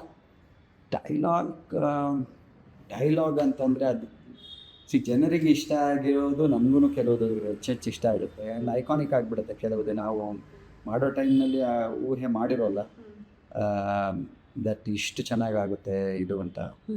But excuse me, climax sequence was something else. ನಾವು ತುಂಬ ಶ್ರಮಪಟ್ಟು ಅದನ್ನು ಬರೆದಿದ್ರು. ಪ್ರೇಮ್ ಆ್ಯಂಡ್ ಮಗವಳ್ಳಿ ಸಾಯಿ ಕೃಷ್ಣ ನಾನು ಓದನ ಕೂತ್ಕೊಂಡು ಅದನ್ನು ಬರೆದಿದ್ವಿ. ನನ್ನ ಚಿಕ್ಕ ಪುಟ್ಟ ಇನ್ಪುಟ್ಸ್ ಇತ್ತು, ಅವ್ರು ಹೆಚ್ಚಾಗಿ ಬರೆದಿದ್ರು. ಆ್ಯಂಡ್ ಶೂಟ್ ಮಾಡೋದು ಕಷ್ಟ ಇತ್ತು, ಪ್ರೊಪೆಲ್ಲರ್ ಫ್ಯಾನ್ ಇಟ್ಕೊಂಡು ರೈನ್ ಎಫೆಕ್ಟ್ನಲ್ಲಿ ಎಲ್ಲ. ಸೊ ಅದು ಐ ಮೀನ್ ನಾವು ಕಷ್ಟನೂ ಪಟ್ಟಿದ್ವಿ, ಅದರ ಹಿಂದೆ ಪರಿಶ್ರಮನೂ ಇತ್ತು. ಆ್ಯಂಡ್ ಅದಕ್ಕೆ ಪ್ರತಿಫಲವಾಗಿ ಜನರೆಲ್ಲ ತುಂಬ ಇಷ್ಟಪಟ್ಟಿದ್ರು. ಆ್ಯಂಡ್ ಐಕಾನಿಕ್ ಸೀನ್ ಆಗಿದೆ ಅದು. ಇವಾಗಲೂ ಅದ್ರ ಬಗ್ಗೆ ಮಾತನಾಡ್ತಾರೆ. 20-25 ವರ್ಷ ಆಯಿತು ಸಿನಿಮಾ ಬಂದು. ಆ್ಯಂಡ್ ಆಗ್ಲಿಂದಲೂ ನನಗೆ ಸಿಕ್ಕೋರೆಲ್ಲರೂ ನಾನು ಅಷ್ಟು ಸರ್ತಿ ಈ ಸಿನಿಮಾ ನೋಡಿದ್ದೀನಿ, 8 ಸರ್ತಿ ನೋಡಿದ್ದೀನಿ. ಆ ಲಾಸ್ಟ್ ಸೀನ್ಗೋಸ್ಕರ ನಾನು 20 ಸರ್ತಿ 25 ಸರ್ತಿ ನೋಡಿದ್ದೀನಿ ಅಂತಲೇ ಹೇಳ್ಕೊಂಡು ಬಂದಾಗ ತುಂಬ ಖುಷಿ ಆಗುತ್ತೆ. ನಾವು ಪಟ್ಟಿರೋ ಕಷ್ಟ ಸಾರ್ಥಕ ಆಯಿತು ಅಂತ. ಸೊ ಆ ಇದರಲ್ಲಿ ಲೆಕ್ಕ ತಗೊಂಡ್ರೆ ನನಗೆ ಆ climax scene was a stand out. I remember that like yesterday. ಎಷ್ಟು ಜನ ತುಂಬ ರೀಲ್ಸ್ ಮಾಡ್ತಾ ಇರ್ತಾರೆ, ಇನ್ನೂ ಅದಕ್ಕೆ ರೀಲ್ಸ್ ಮಾಡ್ತಾರೆ, ಟ್ಯಾಗ್ ಮಾಡ್ತಾ ಇರ್ತಾರೆ. ಸೊ ಅದೇ I am very thankful that it happened ಅಷ್ಟೇ. I am very grateful to God. ದೇವ್ರ ದಯೆಯಿಂದ ನನಗೆ ಅವಕಾಶ ಸಿಕ್ತು. ಅದನ್ನು ಬಳಸ್ಕೊಳ್ಳೋದಕ್ಕೆ ಶಕ್ತಿ ಕೊಟ್ಟ ದೇವರು. ಆ್ಯಂಡ್ ಒಳ್ಳೊಳ್ಳೆ ತಂತ್ರಜ್ಞರನ್ನು ನನಗೋಸ್ಕರ ಕಳಿಸ್ದ ದೇವರು ಅಂತ ಅನ್ಸುತ್ತೆ. ಪ್ರೇಮ್ ಆಗಲಿ, ಮಗವಳ್ಳಿ ಸಾಯಿ ಕೃಷ್ಣ ಆಗಲಿ, ರಾಘವೇಂದ್ರ ಪ್ರಸಾದ್ ಆಗಲಿ, ಇವೆಲ್ಲ ಒಳ್ಳೊಳ್ಳೆ ತಂತ್ರಜ್ಞರು. ಸೊ ಅದನ್ನು ಪಡ್ಕೊಳ್ಳೋದಕ್ಕೆ ಒಂದು ಅದೃಷ್ಟ ಇರೋದು. ಸೊ ಅದ್ರ ಜೊತೆಗೆ ನಮ್ಮ ಪರಿಶ್ರಮ ಚೂರು ಇರುತ್ತೆ. ಸೊ ದೇವ್ರ ದಯೆಯಿಂದ ಚೆನ್ನಾಗಾಯ್ತು ಅಷ್ಟೇ. ಸೂಪರ್. ಸರ್, ಇವಾಗ ಅಷ್ಟು ಹಿಟ್ಟು ಸಿನಿಮಾ ಅಂದಾಗ ಇಲ್ಲಿ ಅಜಯ್ ಸರ್ ಆಗಿರ್ಬೋದು, ರಮ್ಯಾ ಮೇಡಮ್ ಆಗಿರ್ಬೋದು, ಏನಾದರೂ ಸಿಕ್ಕಾಗ ಅದ್ರ ಬಗ್ಗೆನೇ ಮಾತನಾಡ್ತೀವಿ. ಬಿಕಾಸ್ ಎಲ್ಲರೂ ಮಾತಾಡ್ತಾರೆ ಅಂದಾಗ ನಿಮಗೆ ಖುಷಿ ಇದ್ದೇ ಇರುತ್ತೆ, ಮಾತನಾಡ್ತೀರಿ. ಸೊ ರೀಸೆಂಟ್ಲಿ ಯಾವಾಗಾದರೂ ಸಿಕ್ಕಿದುಂಟಾ, ಮಾತಾಡಿದುಂಟಾ ರಮ್ಯಾ ಅಜಯ್ ಅವ್ರ ಜೊತೆಗೆ? ಇಲ್ಲ, ರಮ್ಯಾ ಅವರು ನನಗೆ ಅಗೇನ್ ಹಿಂಗೆ ಯಾವುದೋ ಫಿಲ್ಮಿ ಫಂಕ್ಷನ್ ಯಾವುದ್ರಲ್ಲ ಯಾವುದೋ ಮದುವೆಗೆ ಹೋಗಿದ್ದಾಗ ಅಲ್ಲಿ ಸಿಕ್ಕಿದ್ರು. We just past each other. ನಮ್ಗೆ ಹಾಗೆ ಕಾಮನ್ ಕನೆಕ್ಷನ್ಸ್ ಅಂತ ಇಲ್ಲ, ಮೀಟ್ ಮಾಡೋಂಥ ಇದು ಇದಾಗಿಂದು ಇಲ್ಲ. ನಾನು ಹೆಚ್ಚು ಹೊರಗಡೆ ಹೋಗಲ್ಲ. ಅವ್ರ ವಲಯಗಳು ಬೇರೆ ಇರುತ್ತೆ, ನನ್ನ ವಲಯಗಳು ಬೇರೆ ಇರುತ್ತೆ. ಆ್ಯಂಡ್ ಅವರು ಇತ್ತೀಚೆಗೆ ಅವರು ರಾಜಕೀಯಕ್ಕೆ ಇದೆಲ್ಲ ಎಂಟರ್ ಆದಮೇಲೆ ಅವರದ್ದು ಪ್ರಯಾರಿಟೀಸು ಬೇರೆ ಇರ್ತದೆ. ಸಿನಿಮಾಕ್ಕೆ ಹೆಚ್ಚು ಅವರು ಟೈಮ್ ಕೊಡೋದಿಲ್ಲ, ಅಥವಾ ಆಗದೆ ಇರ್ಬೋದು. ಸೊ ಸಿನಿಮಾ ಫಂಕ್ಷನ್ಗಳಲ್ಲಾದರೂ ಮೀಟ್ ಮಾಡ್ತಾ ಇದ್ವಿ, ಅಲ್ಲೂ ಈಗ ಸಿಗೋದಿಲ್ಲ. But she's always been. ನಾವು ಎಲ್ಲೇ ಯಾವಾಗಲೇ ಸಿಕ್ಕರೂ ಒಂದೇ ನಿಮಿಷ ಮಾತಾಡಿದ್ರು ತುಂಬ ಕಾರ್ಡಿಯಲ್ ಆಗಿ ಇರ್ತೀವಿ. ನಾವು ಆವಾಗ ಹೇಗಿದ್ವೋ ಅದು ಯಾವತ್ತು ಜಾಸ್ತಿ ಅಂತನೂ ಆಗಿಲ್ಲ, ಯಾವತ್ತೂ ಬಿದ್ದಿಲ್ಲ. ಅದು with Ajay it's a different ಇದು ಆಲ್ ಟುಗೆದರ್. ನಾನು ಅವನು ವರ್ಷಗಳು ಮಾತಾಡೋದಿಲ್ಲ ಅಥವಾ ಸಿಗೋದಿಲ್ಲ. ಬಿಕಾಸ್ ಅವನ ಕೆಲಸದಲ್ಲಿ ಬ್ಯುಸಿ ಇರ್ತಾನೆ, ನನ್ನ ಕೆಲಸದಲ್ಲಿ ಬ್ಯುಸಿ ಇರ್ತೀನಿ. ನಾವು ಒಂದೊಂದು ವರ್ಷ ಮಾತಾಡೋದಿಲ್ಲ. ಬಟ್ ಸಿಕ್ಕರೆ ನಾವು ಚೆನ್ನಾಗಿ ಹೊಟ್ಟೆ ಹೊಡ್ಕೊಂಡಿರ್ತೀವಿ. ಅವ್ನು ಯಾವತ್ತೋ ಒಂದು ದಿವಸ ಇಲ್ಲೆಲ್ಲೋ ಹೋಗ್ತಾ ಇದ್ದವನು ಮನೆಗೆ ಬರ್ತೀನಿ ಅಂತ ಮನೆಗೆ ಬಂದ್ಬಿಟ್ಟು ಹೋದ. ಆ ಥರ he stayed here for a while. ನಾನು ಮಾತಾಡ್ಕೊಂಡಿದ್ವಿ, ಆಮೇಲೆ ಹೊರಟ. ಅದಾದ್ಮೇಲೆ ನನಗೆ ಅವನಿಗೆ ಎಷ್ಟೋ ದಿವಸ ಮಾತೇ ಆಗಲಿಲ್ಲ, ಎಷ್ಟೋ ತಿಂಗಳುಗಳು ಮಾತಾಗಲಿಲ್ಲ. ಬಟ್ ಅಜಯ್ ಅಂದರೆ ನನಗೆ ಯಾವಾಗಲೂ ಅದು is always close to my heart. Super. So ಆ ಥರದ್ದು ಒಂದು ರಿಲೇಷನ್ಶಿಪ್ ನಮ್ಮದು ಅವನತ್ತೆ. Because I like that fellow. He's because ನಾವೆಲ್ಲ ಅಂದರೆ ಒಟ್ಟಿಗೆ ಆ ಟೈಮ್ನಲ್ಲಿ ಕಷ್ಟಪಟ್ಟವರು. ನಾನು ಪಟ್ಟಿರೋ ಕಷ್ಟ ಅವನು ನೋಡಿದ್ದಾನೆ, ಅವನು ಎಷ್ಟು ಕಷ್ಟ ಅನುಭವಿಸಿದ್ದಾನೆ ನಾನು ನೋಡಿದ್ದೀನಿ. ಸೊ ಆ ಇದರಲ್ಲಿ ನಮ್ಮ ಸ್ನೇಹ ಯಾವಾಗಲೂ ಹಾಗೇ ಇದೆ. ನಾವು ದಿನ ಹಲೋ ಹಾಯ್ ಅಂತ ಕಳಿಸ್ದೇ ಇರ್ಬೋದು, ಗುಡ್ ಮಾರ್ನಿಂಗ್ ಗುಡ್ ನೈಟ್ ಕಳಿಸ್ದೇ ಇರ್ಬೋದು, ಕೆಲವೊಂದು ಸರ್ತಿ ಬರ್ತ್ಡೇಗೂ ವಿಶ್ ಮಾಡದೇ ಇರ್ಬೋದು, but then is always a brother king. Super. Next ಏನಾದರೂ ನಿರೀಕ್ಷೆ ಮಾಡ್ಬೋದಾ ಸರ್ ನೀವು ಈಗಿನ್ನೂ ಒಂದೇ ಸಿನಿಮಾದಲ್ಲಿ ಒಂದು ಲವ್ ಸ್ಟೋರಿ? ಅದೇ ತುಂಬ ಜನ ಕೇಳ್ತಾರೆ ಎಕ್ಸ್ಕ್ಯೂಸ್ ಮೀ ಥರ ಇನ್ನೊಂದು ಸಿನಿಮಾ, ಎಕ್ಸ್ಕ್ಯೂಸ್ ಮೀ 2 ಮಾಡಿ ಅಂತ ಕೇಳಿದ್ರೆ, ನೀವು ಅಜಯೇ ಮಾಡಿ ಅಂತ ಕೇಳಿದ್ರೆ, ಬಟ್ ಎಲ್ಲದಕ್ಕೂ ಒಂದು ಕಾಲ ಬರಬೇಕು. ಆ್ಯಂಡ್ ಅದಕ್ಕೆ ಏನೋ ಆಸೆ ಬಂತು, ಏನೋ ಒಂದು ಯೋಚನೆ ಬಂತು ಅಂತ ಆಯಿತು. ಯೋಜನೆ ಅಂತ ಆಗೋದಕ್ಕೆ ತುಂಬ ಕಷ್ಟ ಆಗಿರುತ್ತಲ್ವ. ಯೋಚನೆ 1000 ಬರ್ಬೋದು, ಯೋಜನೆ ಮಾಡೋದು ತುಂಬ ಕಷ್ಟ. So will have to see. ಯಾರದಾದ್ರೂ ಒಳ್ಳೆಯ ಕಥೆ ಇಟ್ಕೊಂಡು ಅಜಯ್ಗೆ ನನಗೆ ಇಬ್ಬರಿಗೂ ಅಂತ, ಆ್ಯಂಡ್ ಪ್ರಿಫರಬ್ಲಿ ಈವನ್ ರಮ್ಯಾ ಅವರಿಗೂ ಇದು ಮಾಡಿಕೊಂಡು if we can repeat the same thing, I would be very glad to do it. Because but at the same time ಅದನ್ನೆಲ್ಲ ಈ ಪಾರ್ಟ್ 2 ಅಂತ ಮಾಡೋದಕ್ಕೋ ಇನ್ನೊಂದೇನೋ ಒಂದು ಸಿನಿಮಾ ಮಾಡೋದಕ್ಕೆ ತುಂಬ ಎಕ್ಸ್ಪೆಕ್ಟೇಷನ್ಸ್ ಜಾಸ್ತಿ ಆಗೋಗಿರುತ್ತೆ. ಒಂದು ಪ್ರಯರ್ ಸಕ್ಸಸ್ ಅನ್ನೋದಿರುತ್ತಲ್ಲ, ಆ ಮಟ್ಟದ ಸಕ್ಸಸ್ ಕಂಡಿದ್ದ ಸಿನಿಮಾ 2ನೇ ಭಾಗ ಬರ್ತಿದೆ ಇದು ಅಂತಂದರೆ ತುಂಬ ಜನರ ನಿರೀಕ್ಷೆ ಇರುತ್ತೆ. ಅದು ಖುಷಿ ಆಗಬಾರ್ದು. ಸೊ ಅದಕ್ಕೆ ಸ್ಟ್ರಾಂಗ್ ಆಗಿರುವಂಥ ತಕ್ಕಂಥ ಒಂದು ಕಥೆ ಇರಬೇಕು. ಸೊ ಅದೆಲ್ಲ ಆಗಬೇಕು. ಅದೆಲ್ಲ ಆದರೆ ಖಂಡಿತ ಬಟ್ ಆಸೆ ಇದೆ, ನನಗೂ ಇದೆ. ಯಾರಿಗೆ ತಾನೇ ಇರೋಲ್ಲ? ಈಗ ಒಂದು ಒಳ್ಳೆ ಸಿನಿಮಾ ಕೊಟ್ಟವ್ರಿಗೆ ಇನ್ನೊಂದು ಒಳ್ಳೆ ಸಿನಿಮಾ ಕೊಡಬೇಕು ಅನ್ನೋ ಆಸೆ ಇದ್ದೇ ಇರುತ್ತೆ. ಆ್ಯಂಡ್ ಆ ಥರ ಒಂದು ಐಕಾನಿಕ್ ಕಲ್ಟ್ ಸಿನಿಮಾ ಕೊಟ್ಟವ್ರಿಗೆ ಒಂದು ಇರುತ್ತೆ, ಆಸೆ ಇರುತ್ತೆ ಡೆಫಿನೆಟ್. ಕೇಳಿದೆ ಅಂದರೆ ರೀಸೆಂಟ್ಲಿ ಸಂಜು ಇದರ 2 ಬರ್ತು ಆ್ಯಂಡ್ ಅಮೆರಿಕ 2 ಬರ್ತಾನೆ. ಸೊ ಹಾಗಾಗಿ ಯಾಕೆ ಎಕ್ಸ್ಕ್ಯೂಸ್ ಮೀ 2 ಬರಬಾರ್ದು ಅನ್ನೋದು ಅಷ್ಟೇ. ಯಾಕೆ ಬರಬಾರ್ದು ಅನ್ನೋದು, ಈಗ ಶಾಂತಿ ಕ್ರಾಂತಿ ರಿಲೀಸ್ ಯಾಕೆ ಆಗಬಾರ್ದು? ಖಂಡಿತ ಆಗಬಹುದು. ಬಟ್ ಎಲ್ಲದಕ್ಕೂ ಸಮಂಜಸವಾದ ಒಂದು ವಾತಾವರಣ ಇರಬೇಕು. ಈಗ ನಾನು ನೀವು ಹೇಳ್ಬಿಡ್ಬೋದು, ಉದ್ವೇಗಕ್ಕೆ ಒಳಗಾಗಿ ಶಾಂತಿ ಕ್ರಾಂತಿ ಸಿನಿಮಾ ರಿಲೀಸ್ ಆಗ್ಬೇಕಮ್ಮ, ಅದು ಇದು ರಿಲೀಸ್ ಅಂತ ಹೇಳ್ಬಿಡ್ಬೋದು. ಸಿನಿಮಾ ಬಂದಾಗ ನಾನು ನಿನ್ನ ಹೋಗದೆ ಇದ್ದೆ, ನಾನು ಆಫೀಸ್ಗೆ ಹೋಗ್ಬೇಕು, ನಾನು ಕಾಲೇಜ್ಗೆ ಹೋಗ್ಬೇಕು ಅಂತ ಸಿನಿಮಾ ಬಂದಾಗ ನಾನು ಹೋಗದೆ ಇದ್ದೆ, ದುಡ್ಡು ಹಾಕ್ತವ್ರು ಮತ್ತೆ ಲಾಸ್ ಮಾಡ್ಬೇಕು ಅಲ್ವಾ? ಉದ್ವೇಗಕ್ಕೆ ಒಳಗಾಗಿದೆ, ಪ್ರಾಕ್ಟಿಕಲ್ ಆಗಿ ಯೋಚನೆ ಮಾಡಿದ್ರೆ ಸಂತೋಷ, ಯಾಕೆ ಬೇಕಾದ್ರೆ ಮಾಡ್ಬೋದು. ಹಾಗೇ ಇದಕ್ಕೂ ಅಷ್ಟೇ. ನಾ ಹೇಳಿದಲ್ಲ, ಒಂದು ಸಿನಿಮಾ ಒಂದು ಆ ಮಟ್ಟದ ಯಶಸ್ಸು ಕಂಡಿದೆ ಅನ್ನೋದೇ, ಅದರ ಪಾರ್ಟ್ 2 ಬರ್ತಿದೆ ಅಂತಂದರೆ ಅಷ್ಟೇ ನಿರೀಕ್ಷೆ ಇರುತ್ತೆ. ಆ ನಿರೀಕ್ಷೆ ಎಲ್ಲೂ ಬೀಳಬಾರ್ದು, ಎಲ್ಲೂ ಖುಷಿ ಆಗಬಾರ್ದು ಅನ್ನುವಂಥ ಸತ್ವ ಇದ್ದರೆ ಆ ಸಿನಿಮಾ ಮಾಡ್ಬೋದು. ಇಲ್ಲಾಂದರೆ ಕೆಲವೊಂದು ಮುಟ್ಟಕ್ಕೆ ಹೋಗ್ಬಾರ್ದು. ಅಲ್ಲಿ ಸಖತ್ತಾಗಾಯ್ತಮ್ಮ, ಅದಲ್ಲಿ ಬಿಟ್ಬಿಡೋಣ, ನೆಕ್ಸ್ಟ್ ಇನ್ಯಾವುದಾದ್ರೂ ಮಾಡೋಣ, ಪರವಾಗಿಲ್ಲ, ನಾವೇ 3 ಜನ ಇಟ್ಕೊಂಡು ಬೇರೆ ಇನ್ನೊಂದೇನಾದ್ರು ಮಾಡೋಣ, ಎಕ್ಸ್ಕ್ಯೂಸ್ ಮೀ 2 ಮಾಡೋದು ಬೇಡ ಅಂತ ಅನ್ನಿಸ್ಬೋದು. ಸೊ ಕೆಲವೊಂದು ಸರ್ತಿ ಹಾಗೆ ಬಿಟ್ಬಿಡೋದು ಒಳ್ಳೇದು ಅಂತ ಅನ್ಸುತ್ತೆ. ಸಿನಿಮಾ ವಿಷಯಕ್ಕೆ ಬಂದಾಗ ಕೈ ಸುಟ್ಕೊಳ್ಳೋದು ಬೇಡ. ಕೈ ಸುಟ್ಕೊಳ್ಳೋದು ಅನ್ನೋದಕ್ಕಿಂತ, ಈಗ ಒರಿಜಿನಲ್ ಅನ್ನೋದು ಒರಿಜಿನಲ್ ಇರುತ್ತೆ, ಅದಕ್ಕೆ ಚ್ಯುತಿ ತರಬಾರ್ದು. ಒರಿಜಿನಲ್ನ ಮುಟ್ಬಿಟ್ಟು ಹಾಳು ಮಾಡಿಬಿಟ್ರು ಅಂತ ಅಂದ್ಕೋಬಾರ್ದು. ಅವರೇ ಮಾಡಿದ್ದು ಅಂತ ಇರ್ಬೋದು. ಈಗ ನಾನೇ ಮಾಡಿರೋ ಸಿನಿಮಾ ಅದು ಚೆನ್ನಾಗಿತ್ತು, ಅದ್ರ ಬಗ್ಗೆ ನಮ್ಗೆ ಒಳ್ಳೆ ಫೀಲಿಂಗ್ ಇತ್ತು, ಅದನ್ನ ಹಾಳು ಮಾಡಿಬಿಟ್ರು ಅಂತ ಅನ್ನಿಸ್ಕೋಬಾರ್ದು. ಸೊ ಈಗ ಸದ್ಯಕ್ಕೆ ಗೊತ್ತಿಲ್ಲ ನನಗೆ, but if something comes along definitely why not. So ನೀವು ಕಲಾವಿದರಿಗೆ ಅವಕಾಶಗಳು ಕಮ್ಮಿ ಆಗ್ತಾ ಇದೆಯಾ? ಹೊಸ ಮುಖಗಳಿಗೆ ಆದ್ಯತೆ ಹೆಚ್ಚಾಗ್ತಾ ಇದೆಯಾ? ಸಿನಿಮಾಗಳನ್ನ ಥಿಯೇಟ್ರಿಗೆ ಬಂದು ನೋಡೋರ ಸಂಖ್ಯೆ ಕಡಿಮೆ ಆಗ್ತಾ ಇದೆ, OTTಗೆಲ್ಲ ಮೊರೆ ಹೋಗ್ಬಿಟ್ಟಿದ್ದಾರೆ. ಈಗಿಂದಲ್ಲ, ಈ ಕೊರೋನಾದಿಂದ ಅದೇ ಆಗ್ತಾ ಇದೆ. ರೋಜಾ ಅವರೇ, ನನಗೆ ನೀವು ಹೇಳೋದು ಎಲ್ಲವೂ ಸರಿನೇ, ಎಲ್ಲವೂ ನಿಜವೇ. ಈಗ ಸಿನಿಮಾ ಥಿಯೇಟ್ರಿಗೆ ಜನ ಬಂದು ನೋಡ್ತಾರೆ ಅನ್ನೋದಾದರೆ, ಹಳೆ ಕಲಾವಿದರು ಯಾರಿಗೂ ಅವಕಾಶ ಸಿಗದೇ ಇದ್ರೂ ಪರವಾಗಿಲ್ಲ, ಬರೀ ಹೊಸ ಮುಖದವರಿಗೆ ಅವಕಾಶ ಸಿಗುತ್ತೆ ಅನ್ನೋದಾದರೂ ಪರವಾಗಿಲ್ಲ. ಸಿನಿಮಾ ಥಿಯೇಟ್ರಿಗೆ ಜನರು ಬಂದು ಸಿನಿಮಾ ನೋಡ್ತಿದ್ದಾರೆ ಅನ್ನೋದಾದರೆ ಏನಾದರೂ ತೊಂದರೆ, ಯಾರಿಗೂ ಬೇಜಾರಿಲ್ಲ. ಹೊಸಬ್ರದ್ದಾಗಲಿ ಹಳಬರದ್ದಾಗಲಿ ಸಿನಿಮಾನೇ ನೋಡ್ತಾ ಇಲ್ಲ ಜನ ಅಂತಂದರೆ ಎಲ್ರಿಗೂ ಬೇಜಾರಾಗುತ್ತೆ. ಇದು ಒಂದು ಇಂಡಸ್ಟ್ರಿ, ಇದೇ ನಮ್ಮ ಕಾಯಕ. ಇದಿಲ್ಲದೆ ನಮಗೆ ಹೊಟ್ಟೆಪಾಡಿಗೆ ಅಂತ ನಾವು ಕೆಲಸ ಮಾಡ್ತಾ ಇರ್ತೀವಿ. ಅದು ಯಾರೇ ಇರ್ಬೋದು, from the top to the bottom, ಇದನ್ನು ನೆಚ್ಕೊಂಡು ಮಾಡ್ತಾ ಇರೋವಂಥ ಒಂದು ಕೆಲಸ ನಾವು.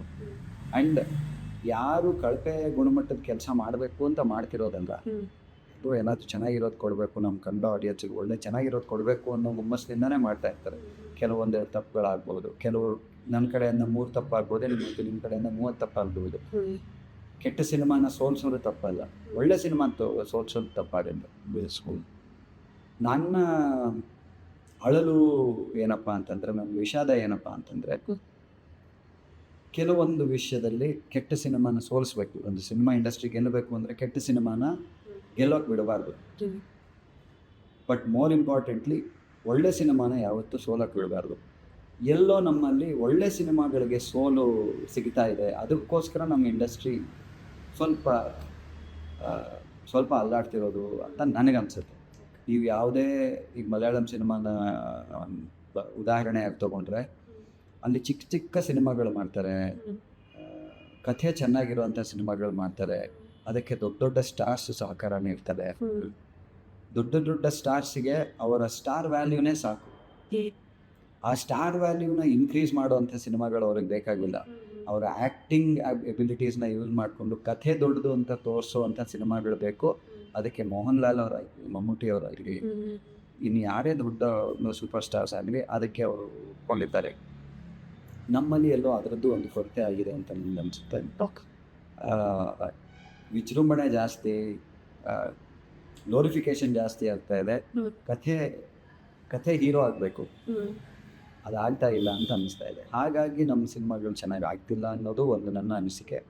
ಆ್ಯಂಡ್ ಅಫ್ಕೋರ್ಸ್ ಬೇರೆ ಕಡೆ 10 ಜನ ಗುಣಮಟ್ಟದಲ್ಲಿ ಚೆನ್ನಾಗಿರೋದನ್ನು ಆಫರ್ ಮಾಡ್ತಿರ್ಬೇಕಾದ್ರೆ ದುಡ್ಡು ಕೊಟ್ಟು ಹೋಗೋರು ಕನ್ನಡ ಅನ್ನೋ ಒಂದು ಕಾರಣಕ್ಕೋಸ್ಕರ ಕನ್ನಡ ಸಿನಿಮಾನ ಎತ್ತಿಡಬೇಕು ಅಂತ ಯಾರಿಗೆ ಏನೂ ಅವಶ್ಯಕತೆ ಇಲ್ಲ.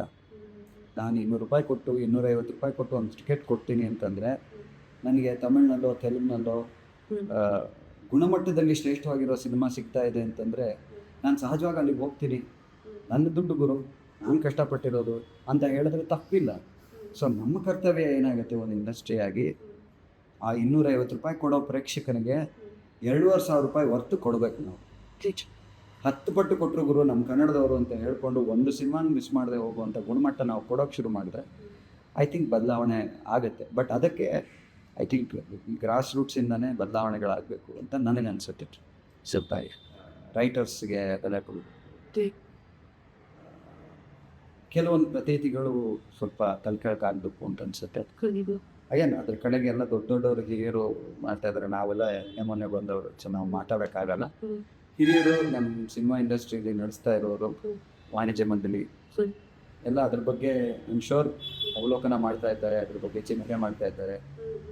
ಹೇಗೆ ಮುಂದುವರಿಸ್ಬೇಕು ಅನ್ನೋದು ಅವ್ರ ಕೈಯಲ್ಲಿರುವಾಗ ಅವ್ರು ನೋಡ್ಕೊಳ್ತಾರೆ ಅನ್ನೋ ಭರವಸೆ ನನಗಿದೆ, ನಂಬಿಕೆ ಇದೆ. ಆ್ಯಂಡ್ ಇದು ನನ್ನ ಮೂಲಕ ಒಂದು ವಿನಂತಿ ಅಂತ ನೋಡ್ಬೋದು. ಸೂಪರ್. ಏನು ಬದಲಾಗಬೇಕು sir particular in the point ಅಂತ? ಮೇಡಮ್, ಒಂದು ಸಿನಿಮಾ ಚೆನ್ನಾಗಾಗಬೇಕು ಅಂತಂದರೆ ಮೊದಲನೇದಾಗಿ ಆ್ಯಂಡ್ ಕೊನೆಯದಾಗಿ ಕಥೆ ಚೆನ್ನಾಗಿರಬೇಕು.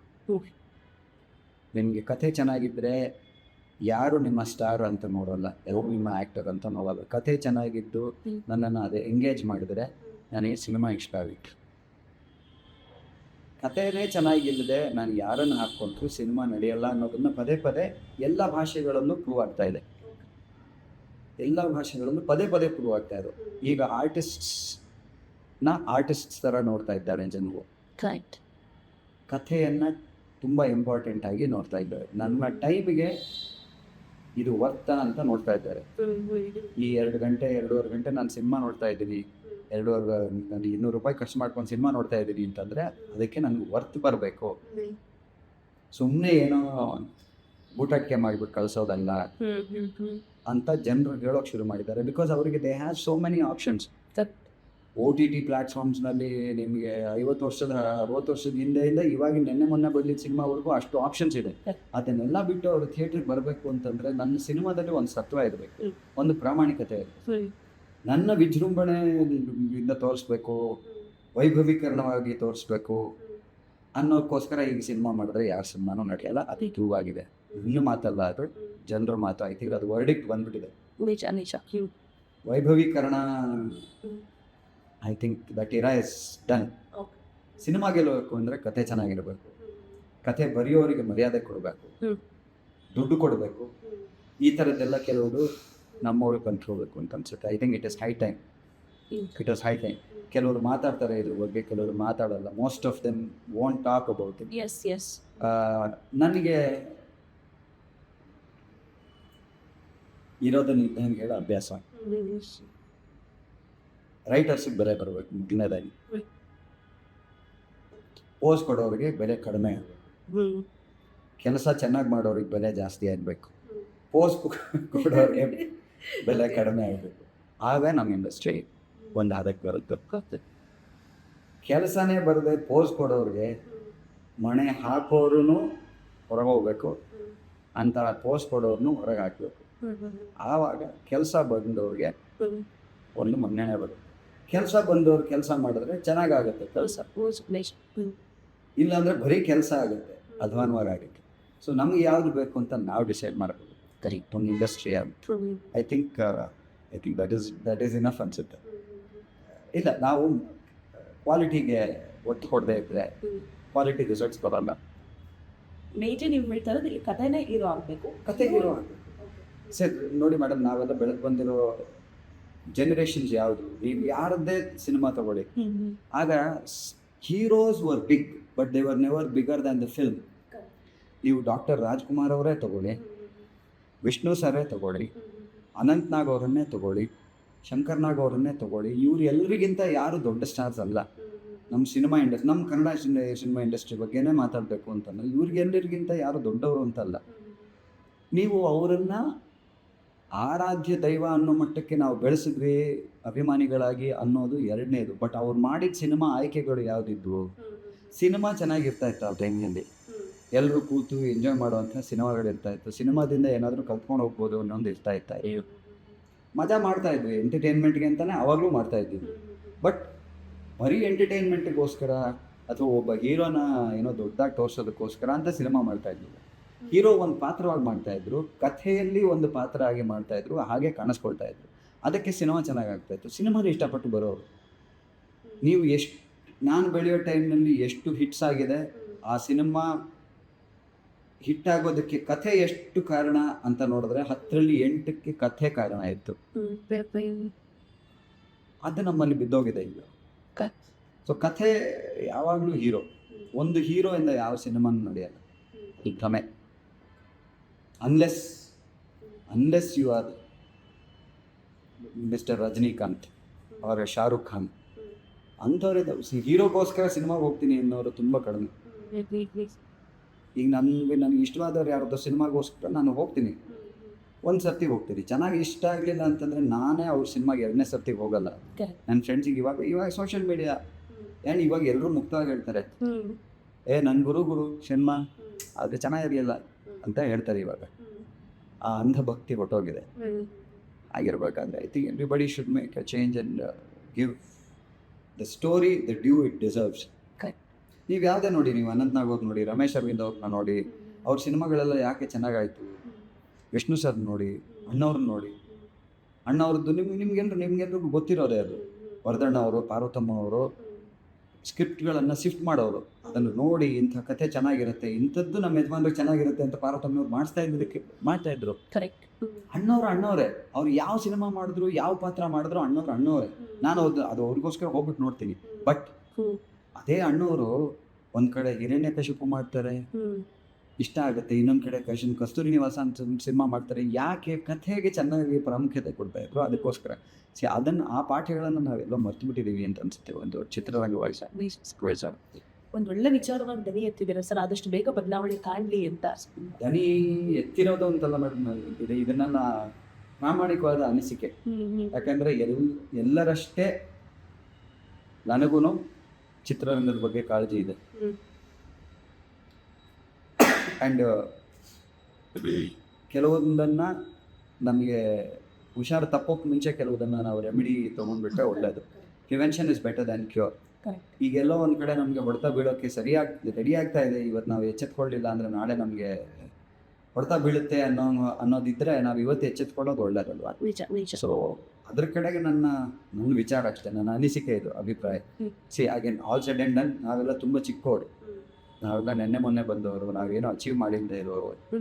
ಸೊ ನಮ್ಮ ದನಿ ಎಲ್ಲಿವರೆಗೂ ಹೋಗಿ ಮುಟ್ಟುತ್ತೆ ಅಂತ ಗೊತ್ತಿಲ್ಲ, ಅಥವಾ ನನ್ನ ದನಿಯಲ್ಲಿ ಸರಿ ತಪ್ಪು ಎಷ್ಟಿದೆ ಅಂತ ನನಗೂ ಗೊತ್ತಿಲ್ಲ. ಇದು ನನ್ನ ಅಭಿಪ್ರಾಯ ಅಷ್ಟೇ, ಇದು ನನ್ನ ವೈಯಕ್ತಿಕ ಅಭಿಪ್ರಾಯ.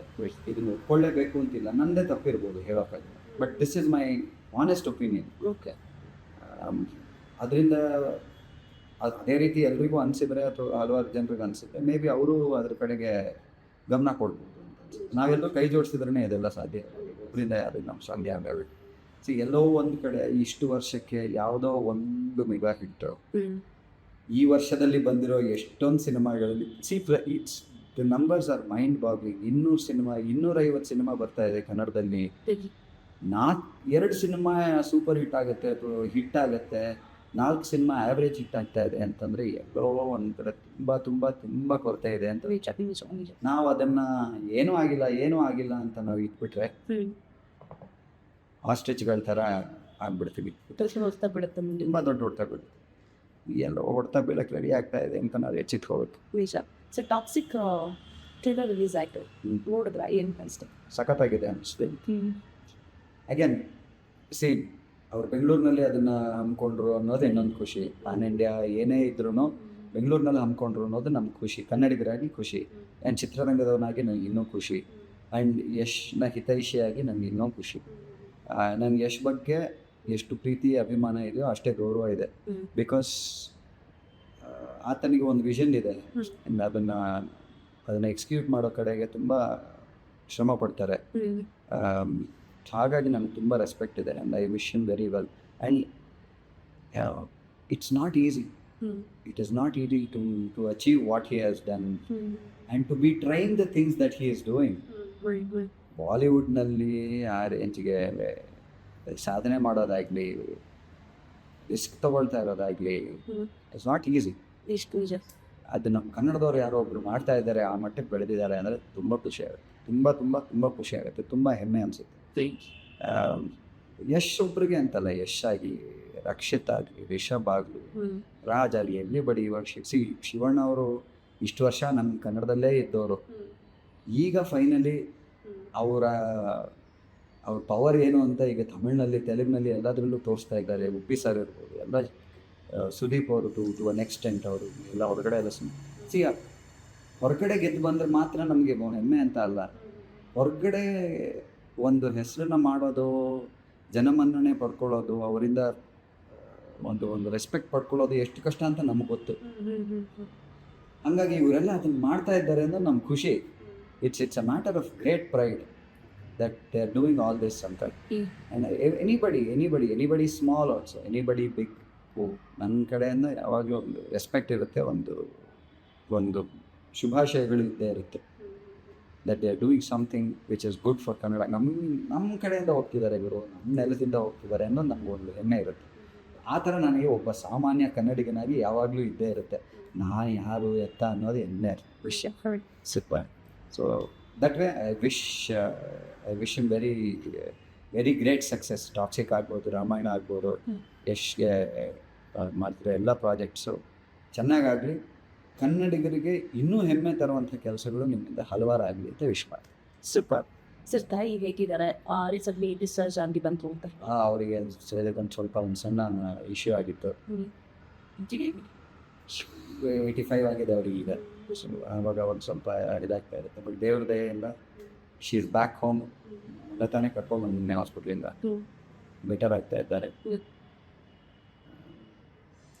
ಅವರೆಲ್ಲ ಆಸ್ತಿ ನಮಗೆ, ಕನ್ನಡಿಗರಿಗೂ ಒಂದು ಆಸ್ತಿ. ಅವರೆಲ್ಲ ಮಾಡಿರೋ ಕೆಲಸಗಳು, ಅವ್ರು ಮಾಡಿರೋ ಸಾಧನೆಗಳು, ಕೊಟ್ಟಿರೋ ಕೊಡುಗೆಗಳು, ಅವರೆಲ್ಲ ನಮ್ಗೆ ಆಸ್ತಿ.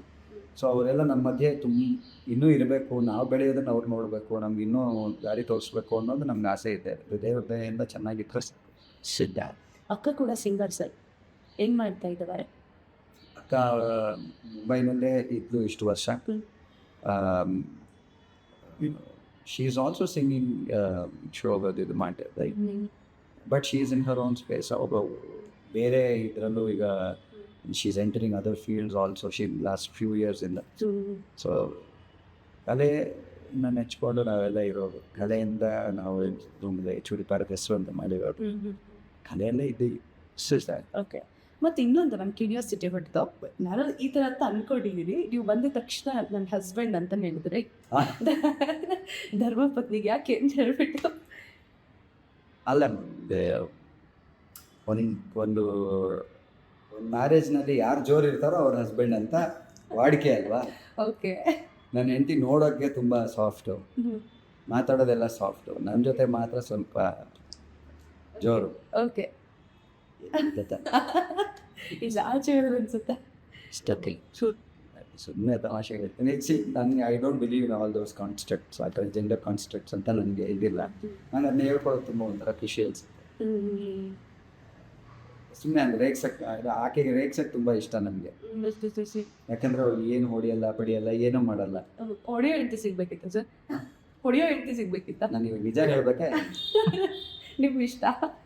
ಅಲ್ಲ ಕೈ ಎತ್ತಾರೆ ಹಸ್ಬೆಂಡ್, ಅದಕ್ಕೆ ನಾ ಹಸ್ಬೆಂಡ್ ಅಂತೆಲ್ಲ. ಓ, ಇಲ್ಲಿದೆ ಟ್ವಿಸ್ಟ್. Okay, done. ಸೊ ಹಾಗೆ ನಿಜ ಯಾರು ನಿಜ ಅಂತ ತಿಳ್ಕೊಬೇಡಿ ಪ್ಲೀಸ್.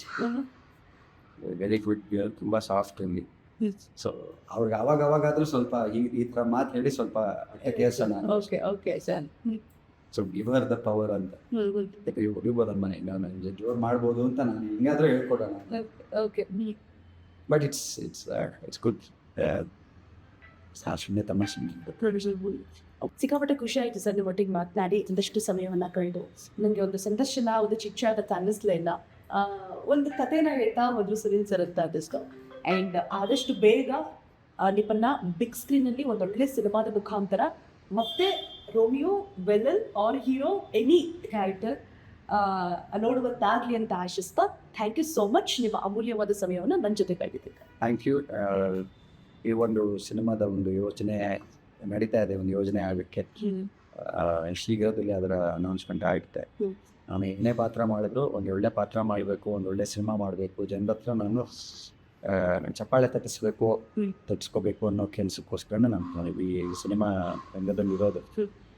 ಸೊ ನಾನು ಏನೇ ಪಾತ್ರ ಮಾಡಿದ್ರು ಜನರಿಗೆ ಇಷ್ಟ ಆಗೋ ಅಂಥ ಪರ್ಫಾರ್ಮೆನ್ಸ್ ಮಾಡೋದಕ್ಕೆ ಟ್ರೈ ಮಾಡ್ತೀನಿ ಅನ್ನೋದನ್ನು ನಾನು ಭರವಸೆ ನೀಡಬಲ್ಲೆ. ಯಾವುದೇ ಸಿನಿಮಾ ಮಾಡೋದು ಚೆನ್ನಾಗಿರೋ ಸಿನಿಮಾ ಮಾಡೋ ಪ್ರಯತ್ನ ಮಾಡ್ತೀನಿ ಅಂತ ಹೇಳಬಲ್ಲೆ. ಬಟ್ ಜನರ ಕಡೆಯಿಂದ ನನ್ನ ಸಿನಿಮಾಕ್ಕೆ ಅಂತಲ್ಲ, ಎಲ್ಲ ಕನ್ನಡ ಸಿನಿಮಾಗಳಿಗೆ ಪ್ರೋತ್ಸಾಹ ನೀಡಬೇಕು.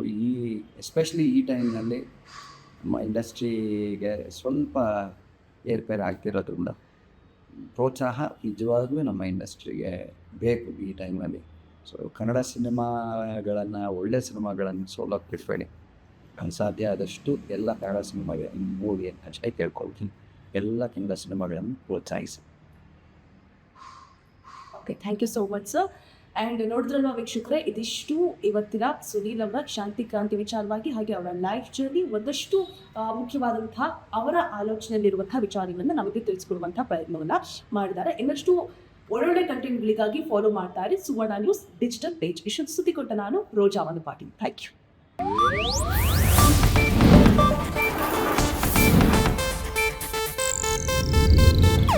ಇದು ಏಷ್ಯಾನೆಟ್ ನ್ಯೂಸ್ ನೆಟ್ವರ್ಕ್ ಪ್ರಸ್ತುತಿ.